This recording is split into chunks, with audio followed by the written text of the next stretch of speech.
We are live, and it feels good. Another day. Got my wonderful iced vanilla latte that I made, my own creation, espresso machine. Way better than any coffee shop around here. That's for dang sure. I don't have any good coffee shops like in my neighborhood. Know what I'm saying? Strawberry Ghosts, yo. What's up? How we living?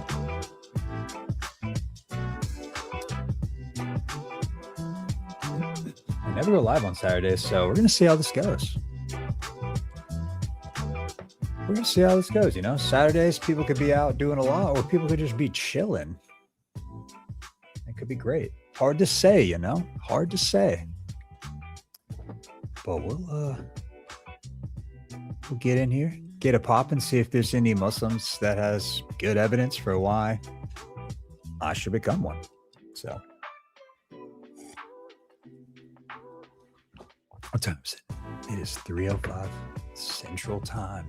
Perfect. What's today? The 28th? They will never have one. Skippy, you're probably right.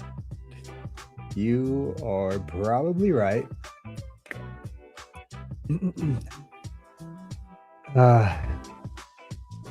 Denzalito? Is that I'm saying your name right, or your username right. My weekend has been good.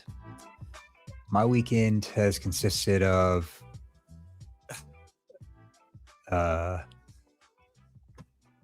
got a pedicure this morning. That's what I did. My wife and I got pedicures. That was cool.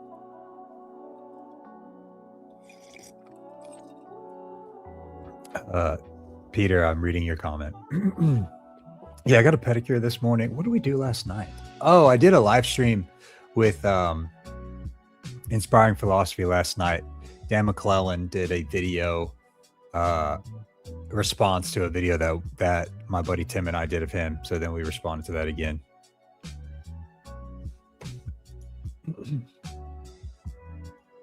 Hold on. All right. How's it going? Doing good. How are you? Oh, you know, living my best life. You have a good reason why I should become a Muslim? My answer to your panel is that you really shouldn't. Like, you have free will. You could kind of do whatever you want. Say that again? My answer is, like, if you don't want to become Muslim, you don't got to, bro. Because that's true. Well, actually, kind of not according to a law, but nah, it kind of is. Well, he kind of just like decrees the believers and non-believers. But obviously, yeah, there's some sense of like, if I don't want to become a Muslim, I don't have to. But do you? Why are you a Muslim? Alhamdulillah, man. I got guided. Okay. Are you? Did you convert to Islam? Nah, I'm born Muslim. Okay. Then like, if somebody came up to you on the street was like, hey, oh, you're a Muslim, like what's the compelling reason for you to be a Muslim? What would you say? Because Islam, literally, like, when I realized when I follow my religion to how it's supposed to be followed, it like I do not sin. Like, it literally, like, when you pray 5 times a day, it's hard to sin. Like, for example, imagine you're praying 5 times a day. You don't have time to talk to girls. You don't got time to do anything bad. I'm just talking from experience. I'm not even trying to. No, that was just funny. Anything. I'm married. Wake up, pray Fajr. Wake up in the morning, early, pray Fajr. You can even go on a run or anything. You wake up. What time do you have to wake up? It also tells you to donate to poor people, help orphans, respect your parents, don't drink, don't fornicate, don't do drugs. Do you wake up and pray at what time do you have to pray? 5 a.m. 6 a.m. 6 a.m. Do you do it every morning? Yeah. Do you go back to sleep or do you stay up? You're supposed to stay up. That's what it tells you. It's better to stay up and then do something productive. Oh, okay. But you know, I got school, so I gotta go back to sleep. What's up, orange juice? Well, okay. So obviously you're using Islam to hopefully like better your life, essentially is what you're saying, right? Yeah. 5 times a day, don't drink. But that It doesn't tells you to do this thing. that doesn't necessarily mean that Islam is true, right? Like I can pray It means, 5 times a it means day. that it betters you though. Okay, there's other things that It better you betters you as too. a Like human. I do jujitsu, and I find that it like betters my life. It Okay. creates discipline, helps me overcome struggle. Really makes a lot of other difficult things in my life not so difficult because of how difficult it is. It creates community, creates humility because you just get beat up all the time. You know, so there's other things in your life that better your life, right? And I'm not like knocking that you like. I'm glad that you see Islam as something that's actually making your, helping your character. That's, I'm not knocking that, but like I said, it doesn't necessarily mean that Islam is true. Like why? And I think that's what I that's what I want. I want the truth, if that makes sense. Wait, what are you? Are you atheist? No, I'm a Christian. I'm not trying to make it like. I think you can like. I'm not really trying to argue that my religion is true. I feel like Okay. whatever religion you want to believe in, you could go ahead and believe in it. Okay. I'm happy with my religion. Yeah. Well, So yeah. what if you found out that it wasn't true? What would you think about that? You could try to go ahead and prove to me that my religion isn't true. Go ahead. Well, there's you said I can. Is that what you said? Nah, so you could go ahead and try. Oh, I could go. Yeah, you can go and try it. Yeah. I'm an Are you open-minded aware- individual. Say that again. So I'm an open-minded individual. Like Okay. the reason I feel like my religion, because I'm an open-minded individual. So if my Yeah, religion wasn't true, I would have been left it. But me, I'm an open-minded individual. I look at other things. For example, when I was a kid, I went to this after school. And then the lady at the after school, she was a Christian lady, and she made us read the Bible and stuff. She made you It's not what? like she was used to make us read the Bible and stuff. Oh, read the Bible. Okay, I don't know what I heard. Yeah. Okay. So it's like I'm an open-minded individual. Yeah. Okay. Well, can I present to you one of the main reasons why I have a hard time believing Islam is true? Yeah, go ahead. Have you heard of the Islamic dilemma? Nah. No. Okay. Interesting. Sorry, I have my drink here and I want to put it on a coaster. So I was doing that. Yeah, the Islamic dilemma is essentially people have looked at the Quran, and there's actually a lot of verses in the Quran that confirm the gospel in the Torah. So you have like Surah 3:3, which literally says, like the book, I'm paraphrasing a little bit, but the book that I've sent down coming from Allah confirms the gospel in the Torah. You have Surah 568 that tells the Jews and the Christians that they have nothing to stand on if they don't obey the gospel in the Torah. You have Surah 1094, where Allah tells Muhammad that if he has any doubt about what he's hearing from Allah, that he can actually go to the people of the previous scriptures, because it's assumed that the Torah and the gospel are from Allah. Now, there's two really interesting things about this. The first one being the previous scriptures contradict things that are in the Quran, right? One example, a very notable one, would be that in the gospel that we have, Jesus is crucified, and in the Quran, Jesus is not crucified, right? So, what oftentimes happens is Muslims, and maybe you think this, maybe you don't, they'll say, well, the Bible's been corrupted. The Torah, the Gospels, they've actually been corrupted.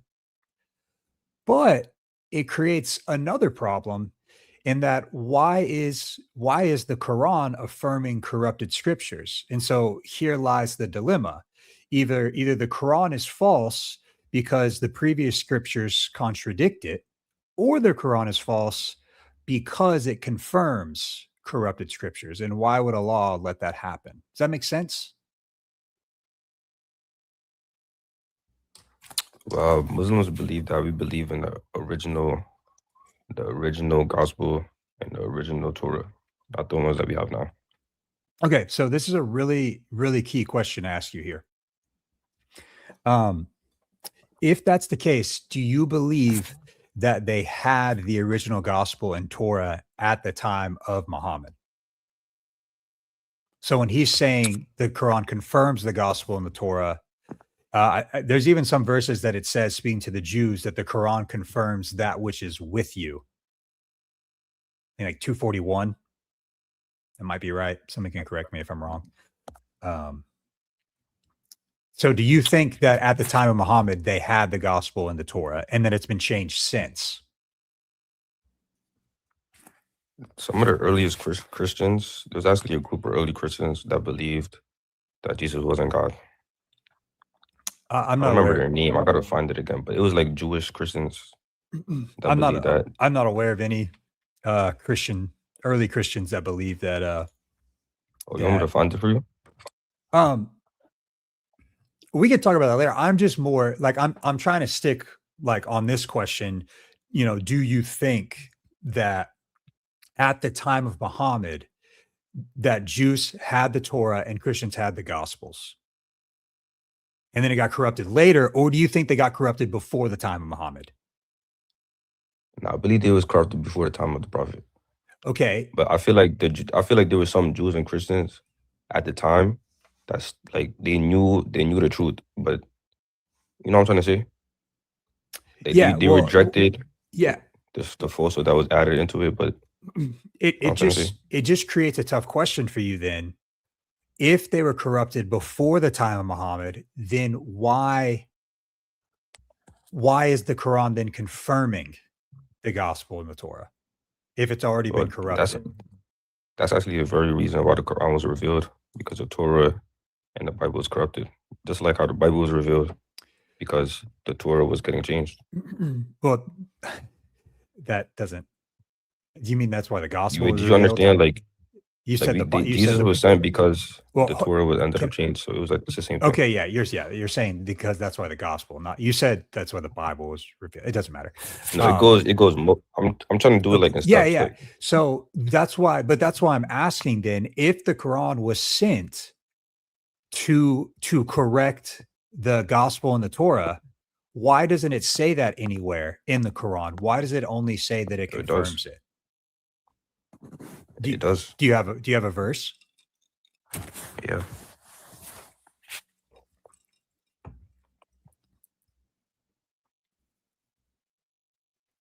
What's up, Rich? I'll let you look for the verse real quick, man. All right. Dude, Texas is hooping right now. The ladies, I just turned the game on. I'm gonna read a couple comments while you're looking. Somebody said, "What is your opinion about orthodoxy?" You mean like Eastern Orthodox? I actually against other Protestants, I kind of like Eastern Orthodox. Man, over on YT, what's up? I don't know how to say your name, so I'm just saying what's up back. Someone says the Quran can affirm parts of the Bible that are correct and still disagree with other parts. The problem is the Quran doesn't say that. The Quran, everywhere it's mentioned, confirms all of the gospel and the Torah. No. It does say that. Like it says it like this. It says, "Believe in the scriptures that was before you. That confirms the current scripture you have, and the current scripture we have is the Quran." So something in the Bible is not aligning with what it said in the Quran. Are you quoting a verse? I can pull it up. We can all look at it. But no, it's a verse. It's a verse. Yeah. I just remember it from the top of my head. Well, do you have like a direct verse that I could pull up that we can look at? Okay, it says, so let me find it. I gotta find the exact verse. Find it. Surah. I can pull it up as well. I'll bring it on the screen so that everybody can see it. Yeah, Surah 4:47. For what? 47. 47? Okay. Yeah. I'm just going to pull up Surah 4.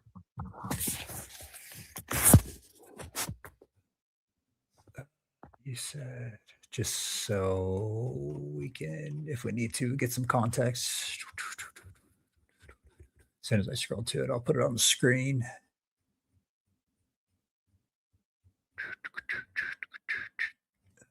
All right. All right, let's take a look at it here. Let's take a look at it. So, can you read that all right? Don't you make it bigger? I zoom in a little bit. Uh-huh. Can y'all read that in the chat? I know you can read it on YT. No, that's not the right one. I'm on 46. I was going to read 46 into 47. Oh, okay. It says some Jews take words out of context and say we listen and we disobey. Here, may you never hear, and Raina, whatever that means, heard us. There you go. Playing with words and discrediting the faith. Had they said courteously, we hear and obey, listen to us, and Zurna, tend to us, it would have been better for them and more proper. Allah has condemned them for this disbelief, so they do not believe except for a few. O you, here we go, who were given the book, believe in what we have revealed, confirming your own scriptures before we wipe out your faces, turning them backwards, or we condemn the defiant as we did to the Sabbath breakers. Right? Got it. So in the passage, who are the ones given the book? That means the Quran. And that means that's right. Yeah, that just means the Quran. Right. And just talking about the people at the time of the Quran. And what is the Quran doing in this verse? Is it confirming or correcting the scriptures? I'm gonna break down the context. Well, what does it say? So it basically, it says, believe in what we have revealed, confirming your own scriptures. That's my whole point. I'm gonna break down the context. Okay. When it says confirming your own scriptures, it means the Quran that we have right now. So if you're trying to bring up a verse from the Bible and it says something different than the Quran, our own scriptures, then we cannot believe it's true. Which is why it mainly says do not believe in the Bible and do not disbelieve in the Bible. So we just gotta can't really look at it as anything. You know what I'm trying to say? Yeah, where are you getting that from this verse? No, that's something else. I think that's a hadith or something. Do not believe in the Bible and do not disbelieve. That's a whole other thing. I would argue that the hadith. I was quoting something. The hadith come hundreds of years later because they recognize this problem in the Quran. Because I asked you for a verse. I was like, show me a verse where the Quran is correcting the previous scriptures, and you actually brought me to a verse that proves what I'm saying is that the Quran doesn't correct the previous scriptures. There's nowhere in the Quran you can find that. Everywhere you find the previous scriptures being talked about, it's confirming them. Wait, are you understanding the context? What do we? The context is saying to believe in it if it confirms your own scripture, which is by scripture means the Quran. Because that was the latest one that was revealed. You were given the book. Believe in what we revealed. Yes. Because it what? It says if it confirms. It doesn't say it does confirm. It says confirm your own scriptures. That means if it's saying something different, then it's not confirming the scripture. If you use context for comprehension. No, if you said, look, I'm gonna give you an example. If you said you're going to watch a game on Friday, right? Mm-hmm. And I tell someone else that you're gonna watch a game on Saturday. Am I confirming what you said? Say that again.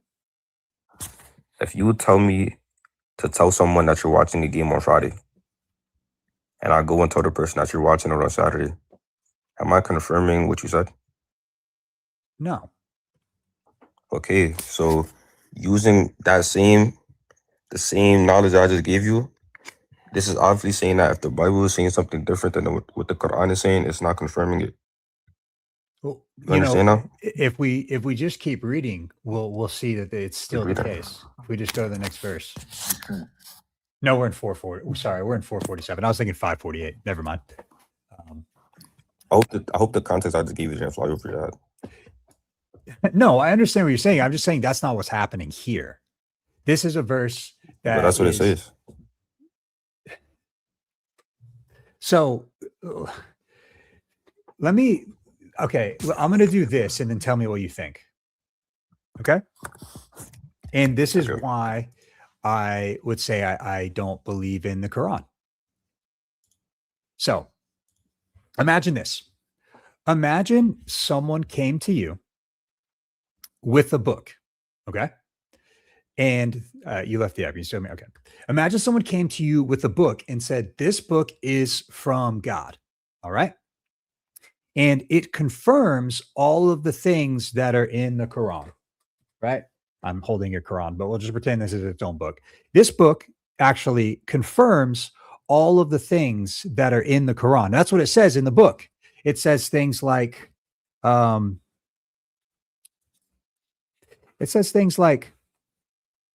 like this.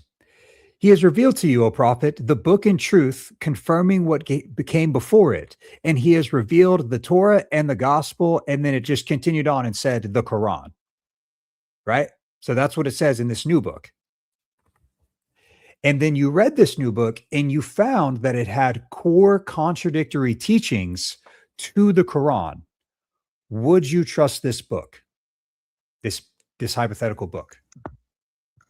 Okay, but the Quran never says that the Bible we have right now confirms the Quran. What was your name, man? My name's Amru. It's great to meet you. I could bring up the tafsir for the verse.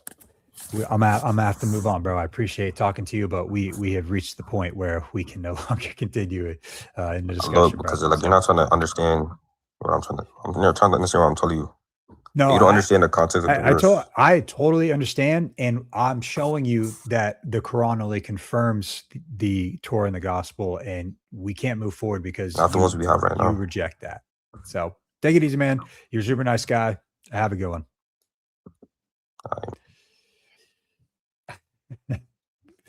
Oh man. I just so like I said, super nice guy. I just want to point out once again that I asked him to show me a verse where the Quran corrects the the Torah and the gospel, and he brought me to a verse where the Quran confirms the Torah. So because that's what the Quran says. So I can't fault him for going there, because that's just simply what it says. Rich, how you doing, bro? What up, brother? We got another guest, so I'll say hi to you and then bring him in. For sure, bro. Bring him in. But you doing good? I'm good, bro. Yeah, we're at the church right now with Jared. We're working on some videos for ACYA. So. Oh, nice. Just chilling. Jared, who? What's your last name, bro? He knows me, bro. Oh yeah. Gloria, let's go. What up, bro? What do you do? You're talking to about 80 people. So. Yeah, say what's up to the people. Yo, what up, chat? Well, there you go. Yeah, between two platforms, we're getting closer to 100. All right. Yes, Jared is a Muslim. Jared is a Muslim. Born and raised. Born and raised. All right. Yeah, I'll just be here, man. Okay, cool. I'm bringing the next guest.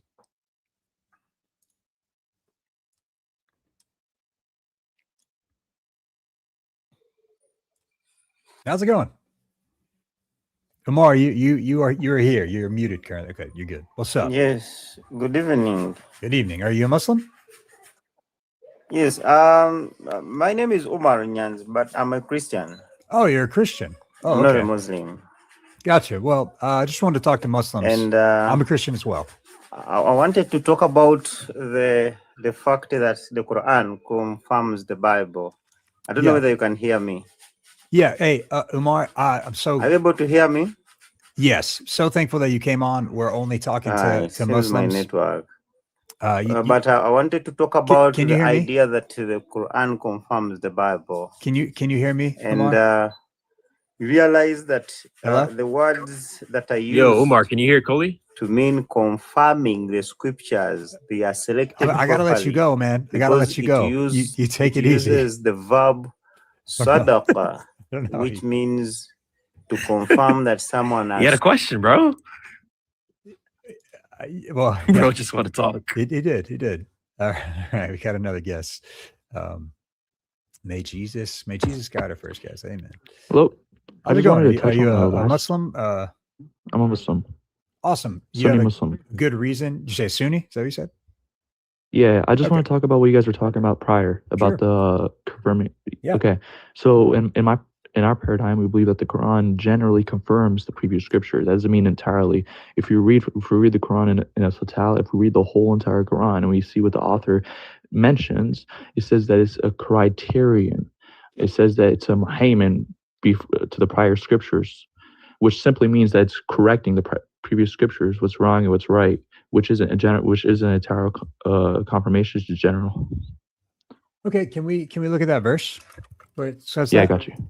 I'm gonna pull it The up. one where it says it's a muhaymin or a criterion or corrective. Yeah, Mohammed. Muhaymin. Now, the verse that I'm gonna look at are on Quran.com. I think it's a bad translation.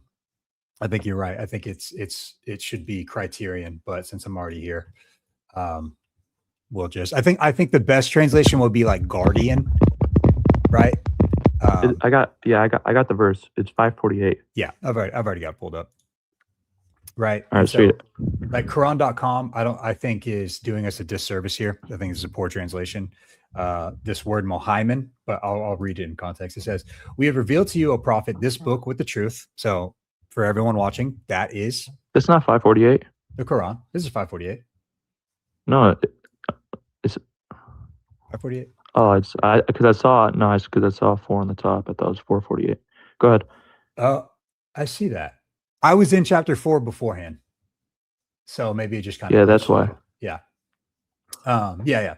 So it says, "We've revealed to you, O Prophet, this book with truth as a confirmation of the previous scriptures." And this is where I think, right, you use the word is Mohammed or criterion, not supreme authority. It's a bad translation on them. So judge between them by what Allah has revealed and do not follow their desires over the truth that has come to you. To each of you, we have ordained a code of law and a way of life. If Allah had willed, He would have made you one community, but His will is to test you with what He's given each of you. So compete with one another in doing good. To Allah, you will all return. Then He'll inform you the truth regarding the differences. So in this text, is the Quran confirming or correcting the previous scriptures? Yeah, simply it's doing a general confirmation. It's correcting the wrong in the previous scriptures, hence why it says supreme authority on them. Being a supreme authority on them doesn't mean it means that you're the criteria. That means that because the Quran also says it's the criteria over the previous scriptures. That means you have to use the Quran to justify and to pick out the correct and the wrong in the previous scriptures. That's why it says it's the criterion over the previous scriptures and that it's the supreme authority on them. Yeah, I would say that's nowhere represented in the Quran. In Surah 1094, it tells Muhammad that he should actually go to the people of the previous But do you have an argument over what I said, or are you he's just gonna run? Yeah. Okay. Yeah, I know. Yeah, That's a well, low tier argument. So your You took argument, 32 verses I don't know after. I don't know if you understand this or not. Your argument, if that's the line of reasoning that you want to follow, your argument It's the actual steelman my position. it's a general confirmation, meaning it confirms That's not the in entire. general. That's not And- the entire reasoning. You want to restate it? Okay, so you didn't listen. Okay, so in the Quran, I've heard in this argument several 548 times. So I got like, you in you're not saying 548. anything new to Okay, me. okay, and you haven't refuted it. In 548, it says it's and many other verses in the Quran. It says that's the criterion over the previous scriptures, while it confirms the previous scriptures, but not entirely. That's your guys' problem. It generally Yeah, confirms so it. The you- reasoning you why we are- say it generally yeah. confirms it is because it's the criterion over the previous scriptures. Any Yeah. argument? Yeah, you're inserting that into the text. It's what it says. The Muhammad. It says the No. criteria. Well, what does it mean to be a criterion over the previous scriptures? Yeah, it actually means guardian. That's like the best translation. It says it's criterion. a guardian over the previous scriptures. That's in another verse. But what does the term criterion No. over the previous scriptures This mean? verse, Muhammad, is often translated into guardian. Over the Yeah, previous and there's scriptures. other verses where it says criterion. in a verse where once again we can look at it. I'll pull it up here again. You can see me twice. In What does a it mean to be verse, Muhammad once over him? again, what is the Quran doing for the previous scriptures? Confirms. Thank There's you. no problem with it because it So- doesn't do it entirely. So I need to ask you a question then. Because No, you didn't have this to is answer where my you- this is- question. This is where your argument's going to break down. No, because you haven't answered my question. Which is what? What do you want to know? Yeah, what does the term criterion mean? I told When you. you're a it's criterion over the guardian previous scriptures. over the previous scriptures. That's the best translation for the word Nope. Muhammad. there's other no, I didn't talk about Muhammad. Okay, that's in another verse. I'm talking about in another verse. This is This one the says word. Muhammad. There's no problem. In another verse, I'm not talking about this one. I'm saying in other verses where it says the criterion over the previous scriptures. What does that mean to be a criterion over the previous scriptures? Go ahead. I just told you. It's a guardian. That's the best Okay. translation of the All word right, pull up this Muhammad. verse for me. Because what We'll is see about what that. does a guardian do? No, pull up this verse for me because you're What- not going to run. You're not. That's what you do. You try to ask questions to deflect and to pivot. Just pull up this verse for me. This verse is already pulled up. What are you talking about?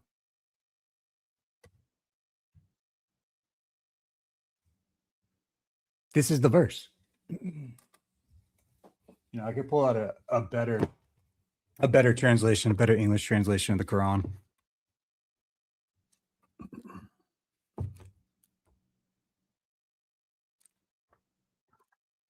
All right, pull up 25:1. Damn, my phone's at 2%. Pull up 25:1. I'm gonna charge my phone. All right.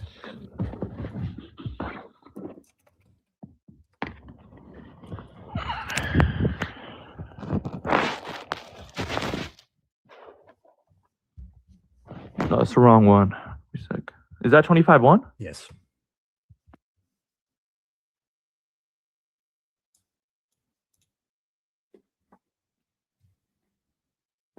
Blessed is the one who sent down the decisive authority.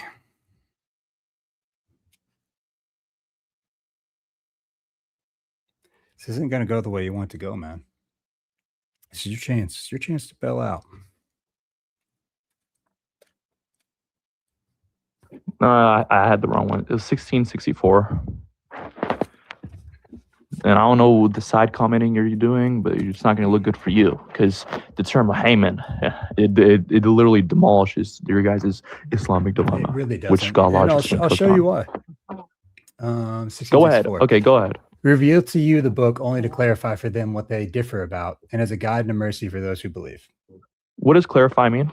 When you clarify something, do you pinpoint the wrongness? You mention the wrongness in the previous scriptures. That's what clarification means. What does the term clarify mean? Go ahead. No, just because something needs clarity doesn't mean it's wrong. Okay, to clarify something It mean? means to make clear. To make clear what? The correctness or the wrong or what they deferred about? This is what people differ about. Okay, and what were the things they differed about? It doesn't say. It doesn't say what they differed about. Okay, go to Reveal the to you next the verse. book only to clarify for them what they differ about. And so it changes the topic and is a guide and a mercy for those who believe. Yeah. So it clarifies what they differed about, and you don't know what they differed about. So then, I mean, that's a whole different thing. I mean, you could just pull up 548, but it's a whole different because I don't get let's off go back to topic. 548. Because if I were the one where the because if I Quran were to show you confirms what they the differed previous about, it wouldn't look good for scriptures. you. But we could. Here's the thing. Yeah, and then what does it say after? Okay, here's okay. Even if I granted this reading, You have okay? to. It's in the verse. Even if I granted this, like I said, this is a terrible translation, right? I don't know any. Like I got three other Qurans here. I don't know if any of them are going to use the translation supreme. Well, Authority. all of them would be in line with what I go with, which is to be the authority over the previous scriptures, which demolishes the accepting or confirmation being entirely. It wouldn't look good for you in any of them. Show me one verse in the Quran that says it is correcting the previous scriptures. Yeah, being the supreme authority over the previous scriptures. What does that mean?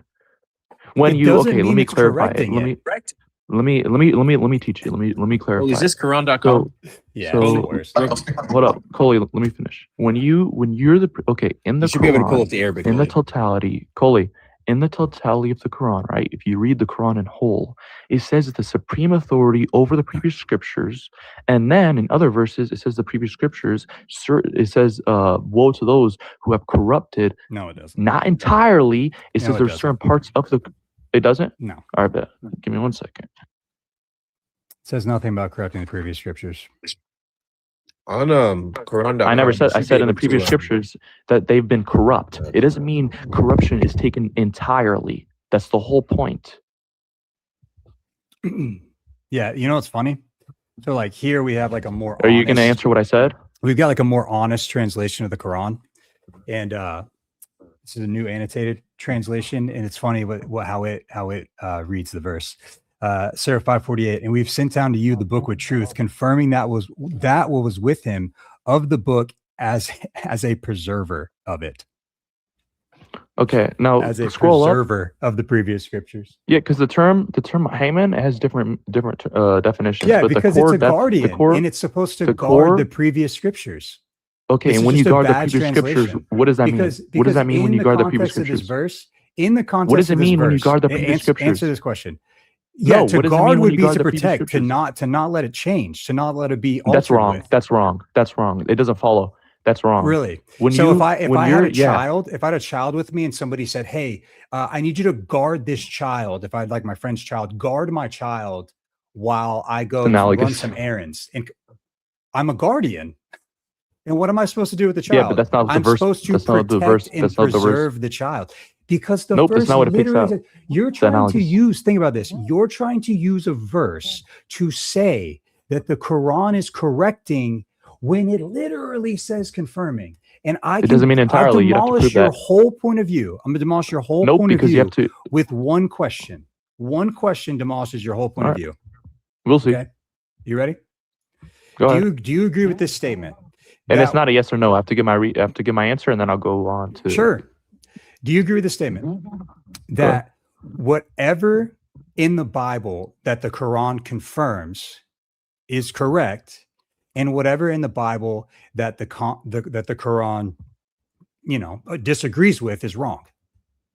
Yep. That's circular. And let me finish. Man. I got you. I'll and this is what the general confirmation. You haven't let me finish. I said yes, and I'll finish. I'll say yes, and I'll clarify what I mean. Circular reasoning. There's context. And this is why to your whole argument falls apart. There's context to everything. Let me finish. Thanks. So if you read the Quran in a whole, because it's the same author who makes statements throughout the Quran. It says in the previous scriptures, it corrects the previous scriptures. That's being the authority over them, is to correct something that's previous. It also says what was wrong in the previous scriptures, like saying that Jesus he wasn't unalive. It was made to appear so. It's certain parts in the previous scriptures that are wrong, that are being corrected. Hence why in 548 it says it's the supreme authority over the previous scriptures. That it's confirming, in the Arabic term, not entirely. You have to prove it's entirely. It says you have right to after. Prove that it's not entirely. That's the only context we have in the Quran. If you keep reading, it says the Muhammad. To be the Muhammad over the previous scriptures is you have to go off the Muhammad. You have to go off the Quran and do the correcting to be. No, that's not the pure definition. Who knows Arabic? Me or me? You or me? To be the Muhammad over the previous scriptures, you have to use the Quran as the Muhammad, the guardian. You use the term, like we can use your definition, the guardian. You use the correct, you use as a corrector. Whatever the Quran says over the previous scripture, you take, because the Quran calls itself the Muhammad. Cool, That's the whole problem you have. You take one part where it says no, hold up, let me one more sentence. One more sentence. Go for it. You take one part. Okay, you take one part where the Quran says it, and you throw out when it says it's confirming the previous, and then you throw out the rest. When you read one part, you have to finish the whole thing because it's the same author. Author doesn't change mid-sentence. It says it confirms the previous scriptures, and it's the Muhammad over them. That's the whole thing. That's the whole part that demolishes your guys' Islamic dilemma. When it says it's the Muhammad over the previous scriptures, you go off the Muhammad, not the core previous. Whatever the Quran confirms in the previous scriptures is right, and whatever it doesn't in the previous scriptures is wrong, correct? Yep, and it labels out what was wrong and what was. That's circular reasoning. That's what the general confirmation argument is. It's logically fallacious. Crazy. That one question defeats the whole thing. That one question, and it's like as soon as you get him to admit it, that yes, that's all it is. That's all it is.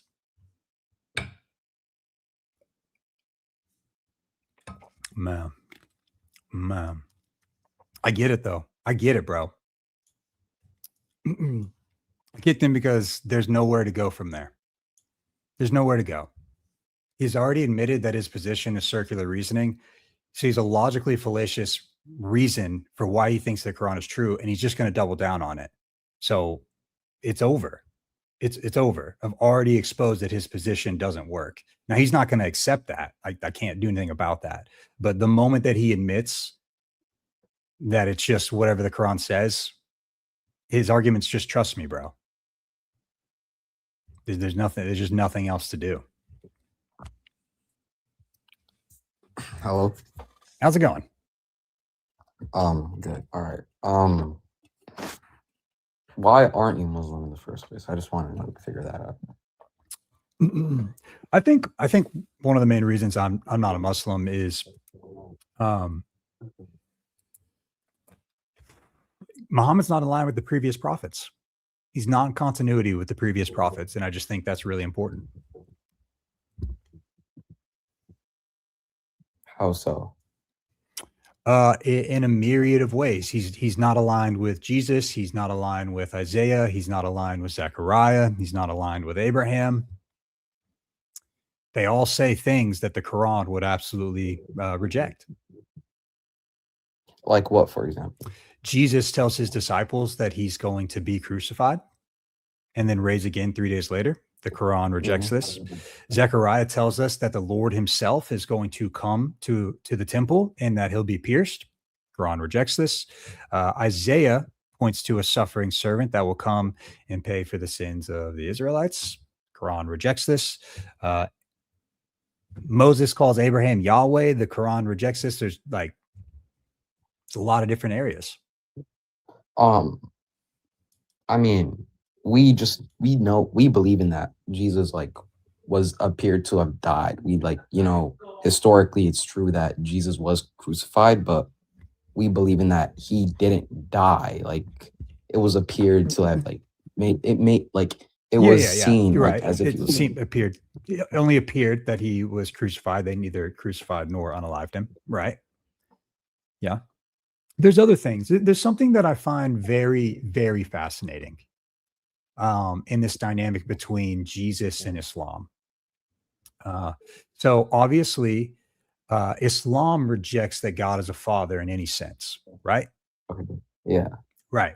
But Jesus explicitly like taught people and popularized the verbiage of calling Jesus Father. He taught his disciples to pray that way. So why does Muhammad come along and go directly against what the latest prophet before him taught?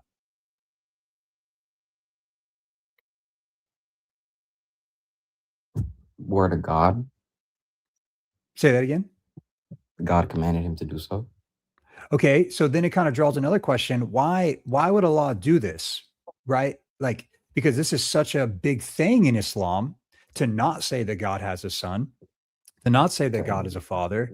And yet this is like one of the main teachings of Jesus, who you guys accept as a prophet, as the Messiah.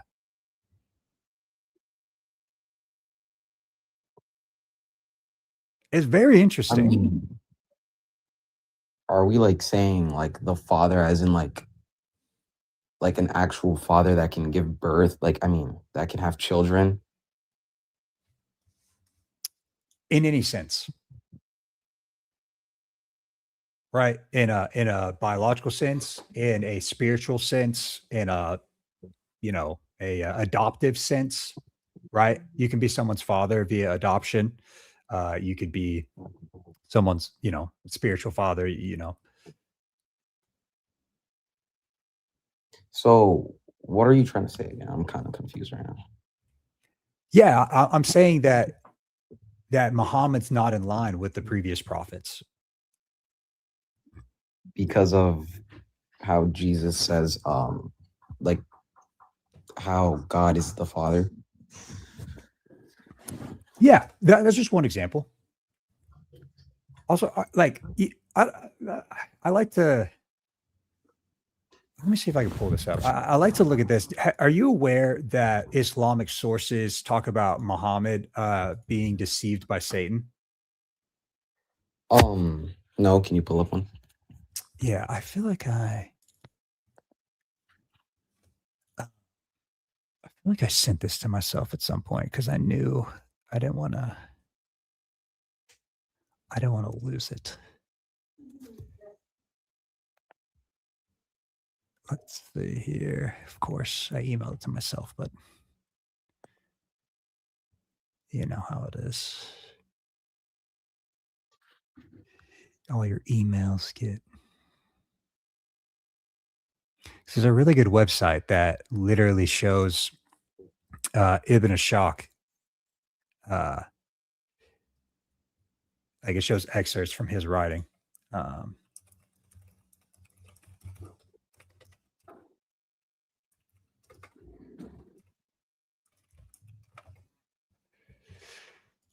Let's see here. I found it. Cool. Lucky me. Lucky me. All right, let's see if we can pull this up here. Right. And I think this is from a biblical standard, this actually would show Muhammad not to be a true prophet. I think this is important. Okay. Let me zoom in on that because that's freaking. Oh boy. Anybody know how I can scroll over? Is this the verse in the Quran? Sorry, let me do that. Why is it? This looks terrible, but I gotta zoom out real quick, and then find it, and then I'll show you, because that made it a lot easier.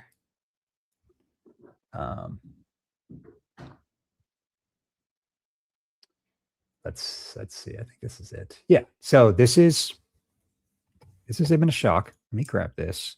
Slide it out a little bit. Can you see that? I'm gonna zoom in. Not really. I'll just try pulling it up on my own. I can't really see it. No, I'm gonna zoom in. We're good. All right. See that? Can you read that? Sure, yeah. Okay. There we go. So this is Ibn Ashok. Okay. This is he's getting it from Tabari, which is one of the best Muslim historians. Like this guy is like legit, right? You agree? All right. Like this is from the life of Muhammad. Okay. This is Muslim sources. That's why I'm pulling this up. Right. All right. And so during the time he's having some issues with the with his pagan, other people that live in the town in Mecca, and so or Medina, where he's at the time. And so he's like anxious and he's praying to God. Okay. So I'm trying to find, I don't want to, we can start from the top. Let's see. Okay. He's in Medina. So the apostles referring to, Muhammad saw that his people turned their backs on him and he was pained by their estrangement from what he had brought them from God. And he longed that there should come to him from God a message that would reconcile his people to him. Right. So that's like, people in Medina, they're rejecting Islam and he's feeling it. It says because of his love for his people and his anxiety over them, it would delight him if the obstacle that made his task so difficult could be removed, so that he meditated on the project and longed for it, and it was dear to him. So check this out. It says, then God sent down by the star when it sets your comrade errs not and is not deceived. He speaks not from his own desire.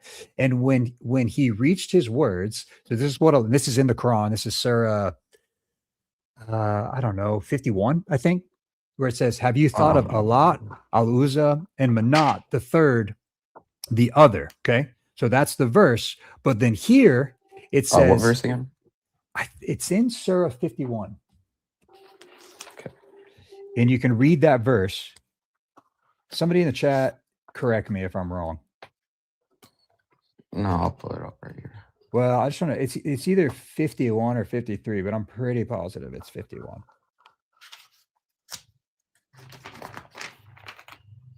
Anybody in the chat got it? Where does it talk about these three? What verse does it? What verse is it?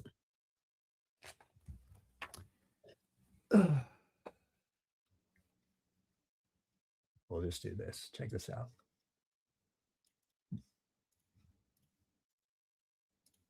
Give me one sec, because it'll give me the verse. Oh, it's a see how one way off. 53:19, 53. So I wasn't way off. I knew it was either 51 or 53. So 53:19, it says, now have you considered the idols of La and Uzza and the third, the Manat as well, right? So that verse is in the Quran, and he's receiving he's receiving from Allah currently verses that are going to go in the Quran. Are you there yet? Okay. Yeah. And so the one I have highlighted is what he receives. It's in the Quran right now. But in the story of receiving these verses, something very interesting happens. Are you looking at the screen? Yeah. It says Satan, when he was meditating upon it, not Satan, but Muhammad, and desiring to bring it to his people, it says this: Satan put upon his tongue, these are the exalted Quranic, whose intercession is approved. Okay. So Satan slips in a verse into the Quran that affirms these three pagan goddesses. And then it says, when the Quraysh heard that, they were delighted and greatly pleased at the way in which he spoke of their gods, and they listened to him, while the believers were holding that what their prophet brought them from their Lord was true, not suspecting a mistake or a vain desire or a slip. So he accidentally inserts a verse in the Quran as he's deceived by Satan about the approval of the worship of these three pagan goddesses. And the Quraysh people are pleased. It literally says, then the people dispersed and the Quraysh went out delighted at what had been said about their gods, saying, Muhammad has spoken of our gods in splendid fashion. Now, Okay. are you familiar with this story at all? Yeah. Modern and just Islamic scholarship in general consider this story to be like a fabrication. Not the earliest. Later on it does, but your earliest sources, right? Like Tabari, he says this is a legit story. And then just to complete the story, because it is interesting, down at the bottom, he gets rebuked by God. And so, did I go too far? Here we go. It says, then Gabriel came to the apostle and said, what have you done, Muhammad? You have read these people something I did not bring you from God, and you have said what he did not say to you. The apostle was bitterly grieved and was greatly in fear of God. So God sent down a revelation, for he was merciful to him, comforting him and making light of the affair, and telling him that every prophet and apostle before him desired as he desired and wanted what he wanted. And Satan interjected something into his desires, so he had on his tongue. So God annulled what Satan had suggested, and God established his verses. And so God had to pull the verses back out of the Quran because he was deceived by Satan. Where does it say God removed the verses? It says he annulled it. Crap. Okay. Well, Tabari was a scholar, and yeah, he can be wrong. A scholar can be wrong at points. So, this entire story, okay. Let's just thought experiment for a sec here. Why then? Why would he do this? Why would he put this? Why would Tabari tell this story? I don't know, because I'm not really I don't know much about him, but I do know some things about him. So I don't know why he did this. I wasn't there, but from what I know, a scholar can be wrong, and there are a bunch of arguments against this, its authenticity. So I don't really think this is a good argument. So, well, I hope not. But you got to think, as an outsider looking at Islam, one, when you look at the history of this, the earliest sources don't reject this story. Later on, they start to reject the story. So that leads me to think that it's more likely to be true.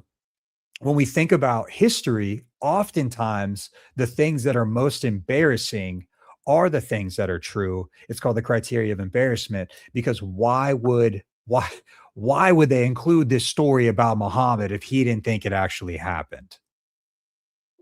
And you even look in the context of Surah of Surah 53, it's as if something is going to be said about them and then it changes. Like, have you considered them? And then you could easily see where you could slip in something that goes, yeah, they're great or whatever. Right. But then it gets changed later on. Yeah. But let me ask you this. Okay. Let's say you reject the story. Okay. If the story is true, do you think that would make Muhammad a false prophet? That's a good question. Or do you think there's room for him to have made a mistake? I mean, yeah, I think if it was true, that would be a mistake. Okay. I was just curious. Yeah. Yeah. But hey, that's a big reason for me why I think Muhammad's a false prophet. There's modern scholarship that's done on this as well. I've thought about getting the book. It's just like $100. And so I'm like, man, do I really want to I want to buy this $100 book? But yeah. Is that like why you're not Muslim? So I don't know if you know this. In Deuteronomy 18, it says that if a person claims to be a prophet and they speak in the name of another god, they're a false prophet. So if this story is true, then Muhammad meets the criteria of being a false prophet in the Bible because he affirms another god. So this would be a reason for me to not be a Muslim for sure. Well, we originally believe in that the Bible, like at one point, was the word of God, but was tampered with throughout history. So even so, it's still a good, like, even if you believe that, that's still a good criteria to reject a prophet who speaks in the name of another god, even if the Bible didn't say that. That's still a pretty good criteria, right? Somebody comes and speaks in the name of another god. Peace out, dog. We're good. Yeah. All right, I guess. Well, I'm gonna. Thanks for letting me show you that. It's good to talk about it. I'm gonna move on to the next guest, and then. All right. Yeah, you take it easy, man. You too. Yeah. Bye.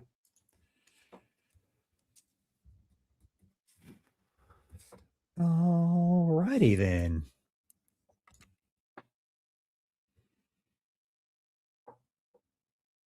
Oh, it's going way better than yesterday. It was hard to get some guests, but Saturday, I guess people are chilling. How's it going? My name's Eamon. You? What's that? My name is Eamon. How are you? Hello, Eamon. How you doing? You're a little quiet. And if you leave the app, I can't hear you. That better? That is better. All right. I just wanted to bring back to the story you mentioned from Al-Tabari. Yeah. Got a thought on it? So in Al-Tabari, his first volume, at the end he writes that I only rely upon traditions and reports which may have been transmitted and which attribute to their transmitters. I rely only verily upon my own rationality and internal thought processes. For no knowledge of the history of men, of the past, and of recent men and events is attainable by those who were not able to observe them and did not live in their time. So, like, in his books, he uses his own rationality. He just tells stories which may or may not be true. Okay. So according to that criteria, then should we reject the Quran and what it says about the gospel in the Torah? Why is that? Because nobody in the time of the Quran was around in the life of Jesus or the life of Moses. Well, we don't believe that the Quran was written by men. We believe it was divinely given to the Prophet, peace be upon him. And we believe in, like, how you're talking about how, I think you said that the Quran reaffirms the Bible, or was that someone else? Confirms, yeah. Okay, so The only thing with that, the word Injil doesn't mean the Bible. It means the gospel Right. of Jesus Christ, the direct words given to him through God. And we believe the words of Mark, John, and Luke are not the right words of God. And like, Okay. you know, So what is then this gospel? What does it say? the gospel is the direct words of God. We don't have it anymore. Okay. So how do you know what it does and doesn't say then? Well, I mean, it's the words of Jesus from God. So whenever Mark, like the Bible isn't a first person, like it's not told in first person. So the way the Quran is set up, it's told from God's perspective. And the Bible is told, or the Gospels are told from Mark, John, Luke. It tells their accounts of stories, or not their accounts, but accounts of stories with Christ. Okay. Yeah. So I'm you asking, find. how do you know what this original Injil is, supposedly? How do you know if it does or does not contradict what Matthew, Mark, and Luke and John say? We don't. It was took up to heaven when God took up Jesus, peace be upon him, and saved him from crucifixion. Okay. So then that draws up the question, why does the Quran then tell the Christians and the Jews that they have nothing to stand on unless they stand on the gospel in the Well, time of Muhammad? Well, as you know, the Christianity was changed over years. You know, pork used to be forbidden. What do you call it? Jews still And don't eat pork. Like yeah. Christian So Jews don't eat pork. The non-Jewish Gentiles who become Christians are the ones that eat pork. Most Jews okay. they keep the kosher laws. It's just for non-Jewish people. So like over the years, like even in modern like history, not modern history, but like during the Reformation, Christianity was changed through like, are you Catholic, Protestant? Protestant. So the Bible wasn't mass. It wasn't like not everyone had the opportunity to learn about the Bible. They would have to go and talk to someone. Like they would have to go to a church and learn about it because it wasn't Mass produced. common knowledge. Yeah, Right. it was mass produced. Do you know when our earliest full Bible is? How old? 3rd, 4th century. The 300s, 4th century. Our full Bible. Yeah. So, but so think what about I'm saying. Yeah. What I'm saying is that like the Quran, the Quran isn't a book. It's the oral tradition. Then there have been people that have memorized it from front and back for thousands of years. And I have people that I know that have memorized it front and back, and they can give me the chain of people that have memorized it and who they've learned from, going all the way back to the friends of the Prophet. I don't know if I don't know if you ever considered this before. That doesn't make it true. But it makes it preserved. Like the Bible, we don't have the earliest manuscripts are in Greek, and Jesus didn't speak Greek. He spoke Aramaic or Hebrew. We don't have the oldest version we have is in Greek. Yeah, many scholars today would say that Jesus probably spoke Greek. It'd be like, do you speak 2 languages? Yeah, I speak Arabic. Yeah, but why do you speak English? Well, the people around me speak English. I'm in America. It's the dominant language of the time, and you're living in Roman occupied Judea, where yes, they spoke Aramaic, but many people also spoke Greek. So it's not far fetched to believe that Jesus didn't speak Greek. There's actually moments where he talks to Gentiles, where he talks to Romans. He talks to Pilate. He talks to a person who sends a Roman centurion who sends someone from his house. And so there's good reason to believe that he spoke Greek as well. He spoke Greek. That's Okay. neither here nor there. But just something to think about. All right. Yeah. I understand that now. Well, I didn't realize let me that ask part. let me ask you this. Why do you think Islam is true? I can't get down with the Trinity. Like, I know there's a God, Okay. but I can't get down with the Well, Trinity. we got to back it up for a sec, okay? Because if we're just thinking about this logically, Christianity could be false. That doesn't make Islam true. Mm-hmm. So set the Trinity aside for a second, right? Just because you don't believe in the Trinity doesn't mean Islam is true. You could be a monotheist and be a Zoroastrianist or a Jew.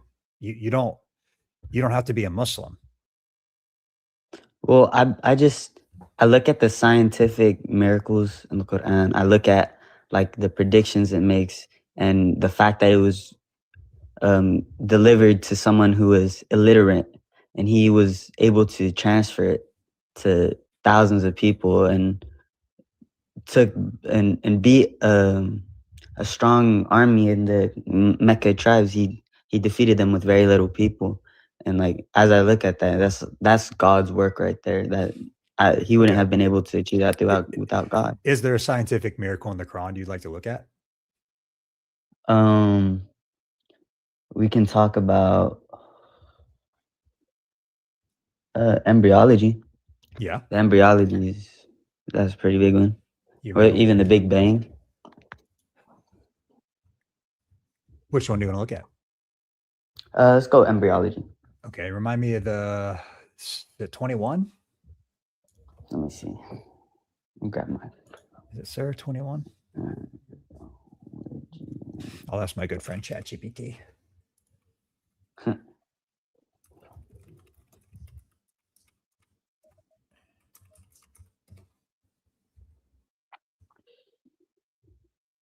Or even like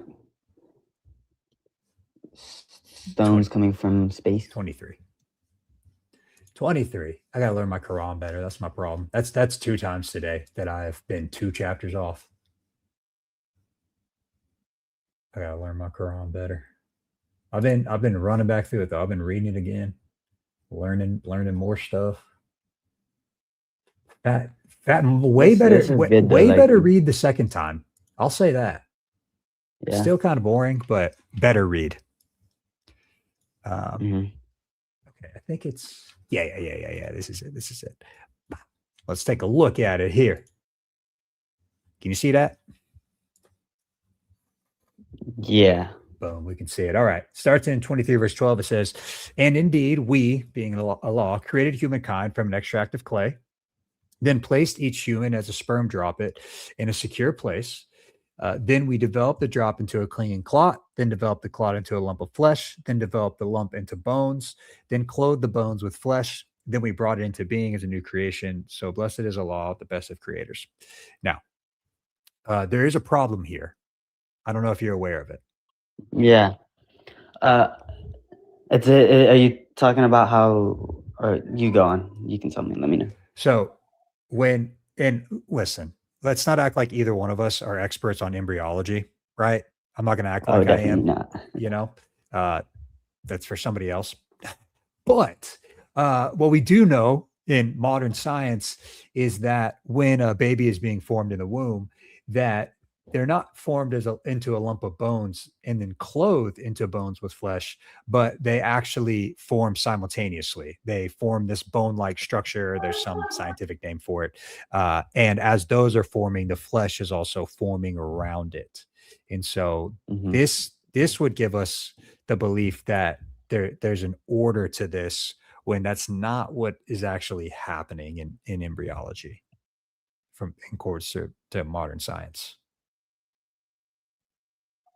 Wait, can you explain that one more time? So the you lost me a Quran little bit. says that the clot is a lump of flesh, then develop the lump into bones, then clothe the bones with flesh.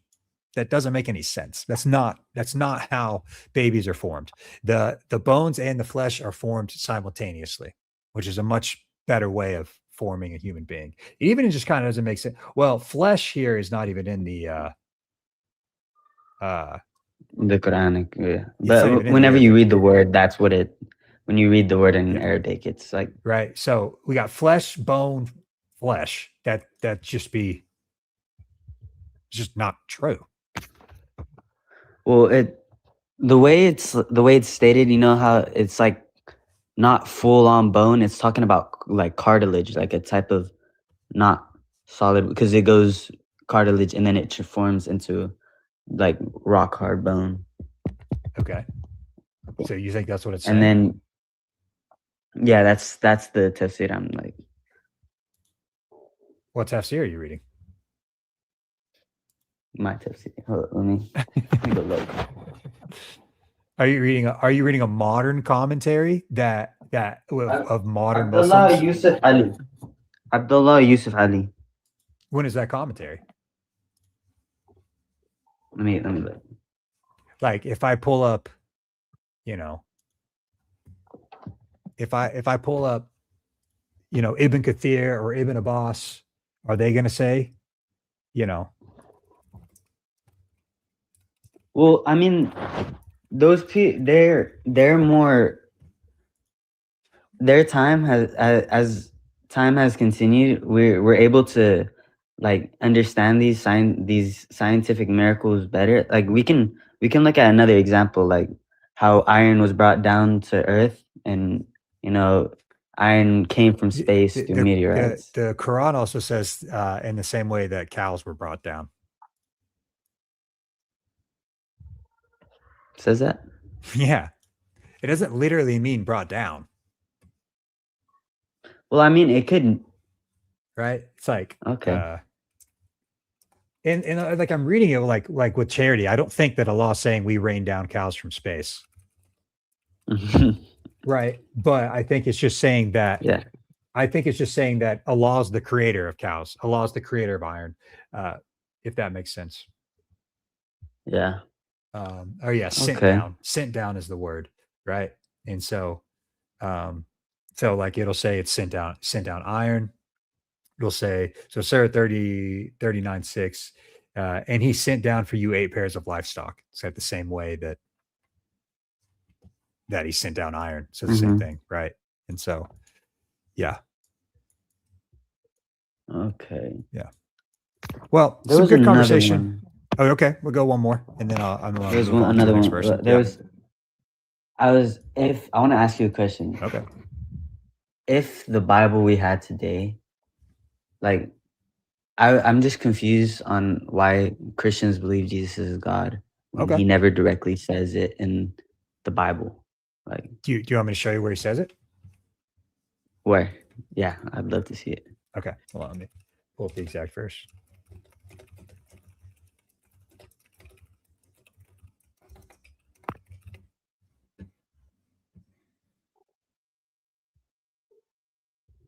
Okay. We'll go. There's 2 places, so I'll bring up both.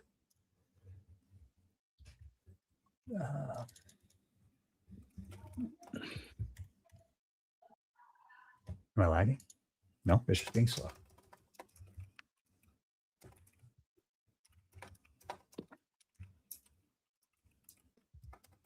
Why is this being so slow? Am I lagging? Nah, you're pretty good at me. I don't know.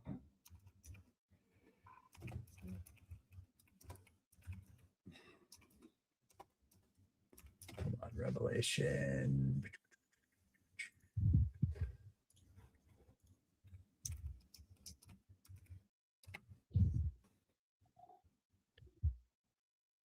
Okay. So this is John having an encounter with Jesus. And so it says this. This is John speaking. He says, when I saw him, I fell at his feet as though dead, but he laid his right hand on me, saying, fear not, I am the first and the last and the living one. I died, and behold, I'm alive forever, and I have kept the keys of death, of Hades. And again, In the same book, he says, I am the Alpha and the Omega, the first and the last, the beginning and the end. Now, according to the Quran, who is the first and the last? God. And this Allah. is Jesus taking this title for himself.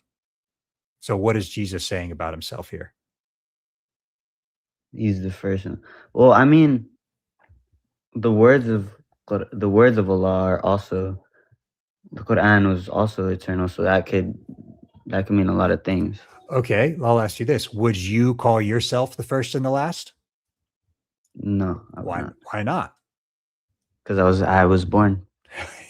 Exactly. So Jesus says, I'm the Alpha and the Omega, the first and the last, the beginning and the end.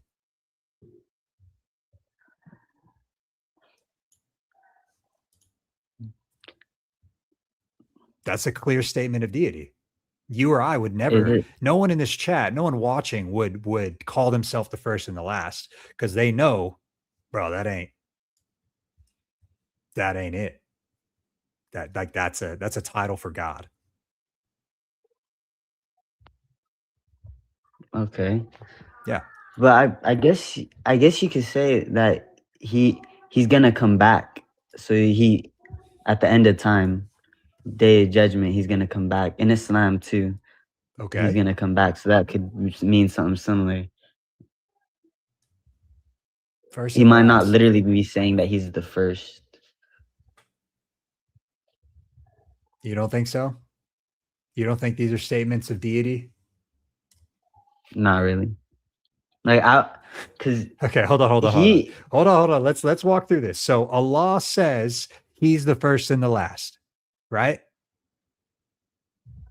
But he says he is God. Worship me. He says it directly as a direct statement. Like Jesus, when he was on the cross, he prayed to God. Let's do a little thought experiment, but you got to be honest, all right? All right, 100%. Yeah. If you didn't know this verse in the Bible existed, and you're just walking along one day and somebody came up to you on the street and they were like, yo, you know who I am? And you're like, who? They're like, I'm the first and the last. What would you think immediately? I think they're crazy. Because only Allah is the first and the last, right? But right? When Moses asked to see God, God said that you can't see me before no one can see Where are we going? God. Where are we going? You're leaving. What are we talking about here? Can we not acknowledge that Jesus is clearly saying here that he is God?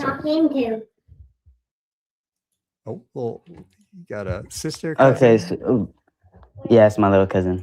Okay, there you go. All right, Can we not acknowledge, even if you This is you found this in where, John? No, this is in Revelation. A Revelation. Yeah. Oops. Okay. John 17. I have to go. I'm leaving somewhere right now. All right. Well, it was a good conversation. Great conversation, man. All right. Bye. Great conversation. Yep. Take it easy. All righty. Just gotta. Jesus showing us that he's the first and the last, just like Allah. So that was a good one. That was fun. Let me interact with the comments a little bit here, see what's going on. Let's see. Somebody over on YT posted all the verses for the Islamic dilemma in the Quran. That's awesome. Oh man. There's so many. Oh, there's so many. All these verses. Shout out T Hicks. Without lies, earlier asked, why did Jibril rebuke him? Muhammad had to be rebuked because he be putting in them satanic verses in the Quran. And you can't be doing that as a prophet of God. So then, but God took it lightly, which I think is crazy talk. Muhammad Muhammad inserted verses from Satan into the Quran. And then the story says that that Allah made a light affair of it. That's crazy. That is wild. That is wild. Sean asked what flavor Kool-Aid's in the cup. We had a latte earlier. Check out this cool Starbucks. Like my wife got this as like a gift. And so it's like I love it. It's just like a glass, and then there's just it's so clean, that little Starbucks symbol on there. Starbucks sponsor me. But in here, we're just drinking straight agua. That's all we got in here, dog. Just straight agua. Keep me hydrated. You know what I'm saying? Somebody had asked to see Surah 57:3 about Allah being the first and the last. Let's pull that up real quick before we bring up the next guest. We'll pull that up real quick.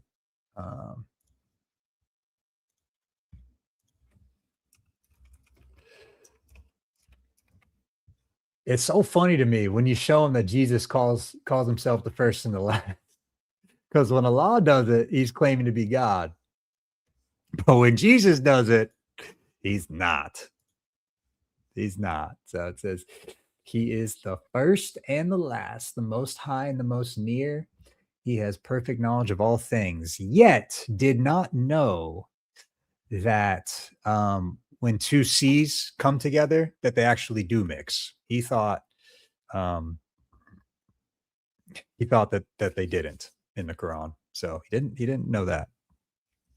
So that's kind of wild. I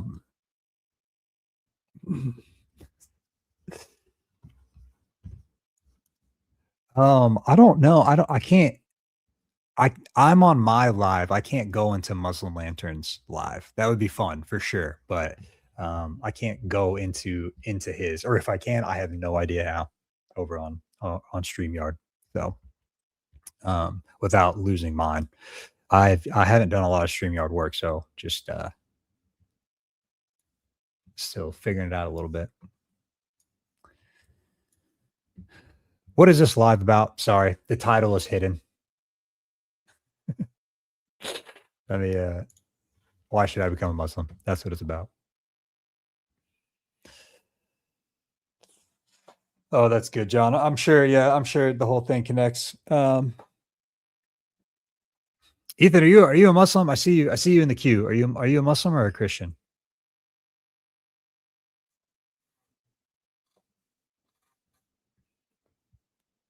Oh.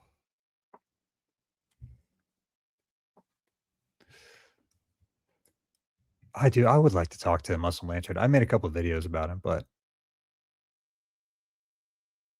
oh, well, that's not that interesting. That's not that interesting. We'll keep moving along. What time is it? Okay, this might be my last combo. We'll see. How long are we going? Okay. Oh, they dropped. They dropped.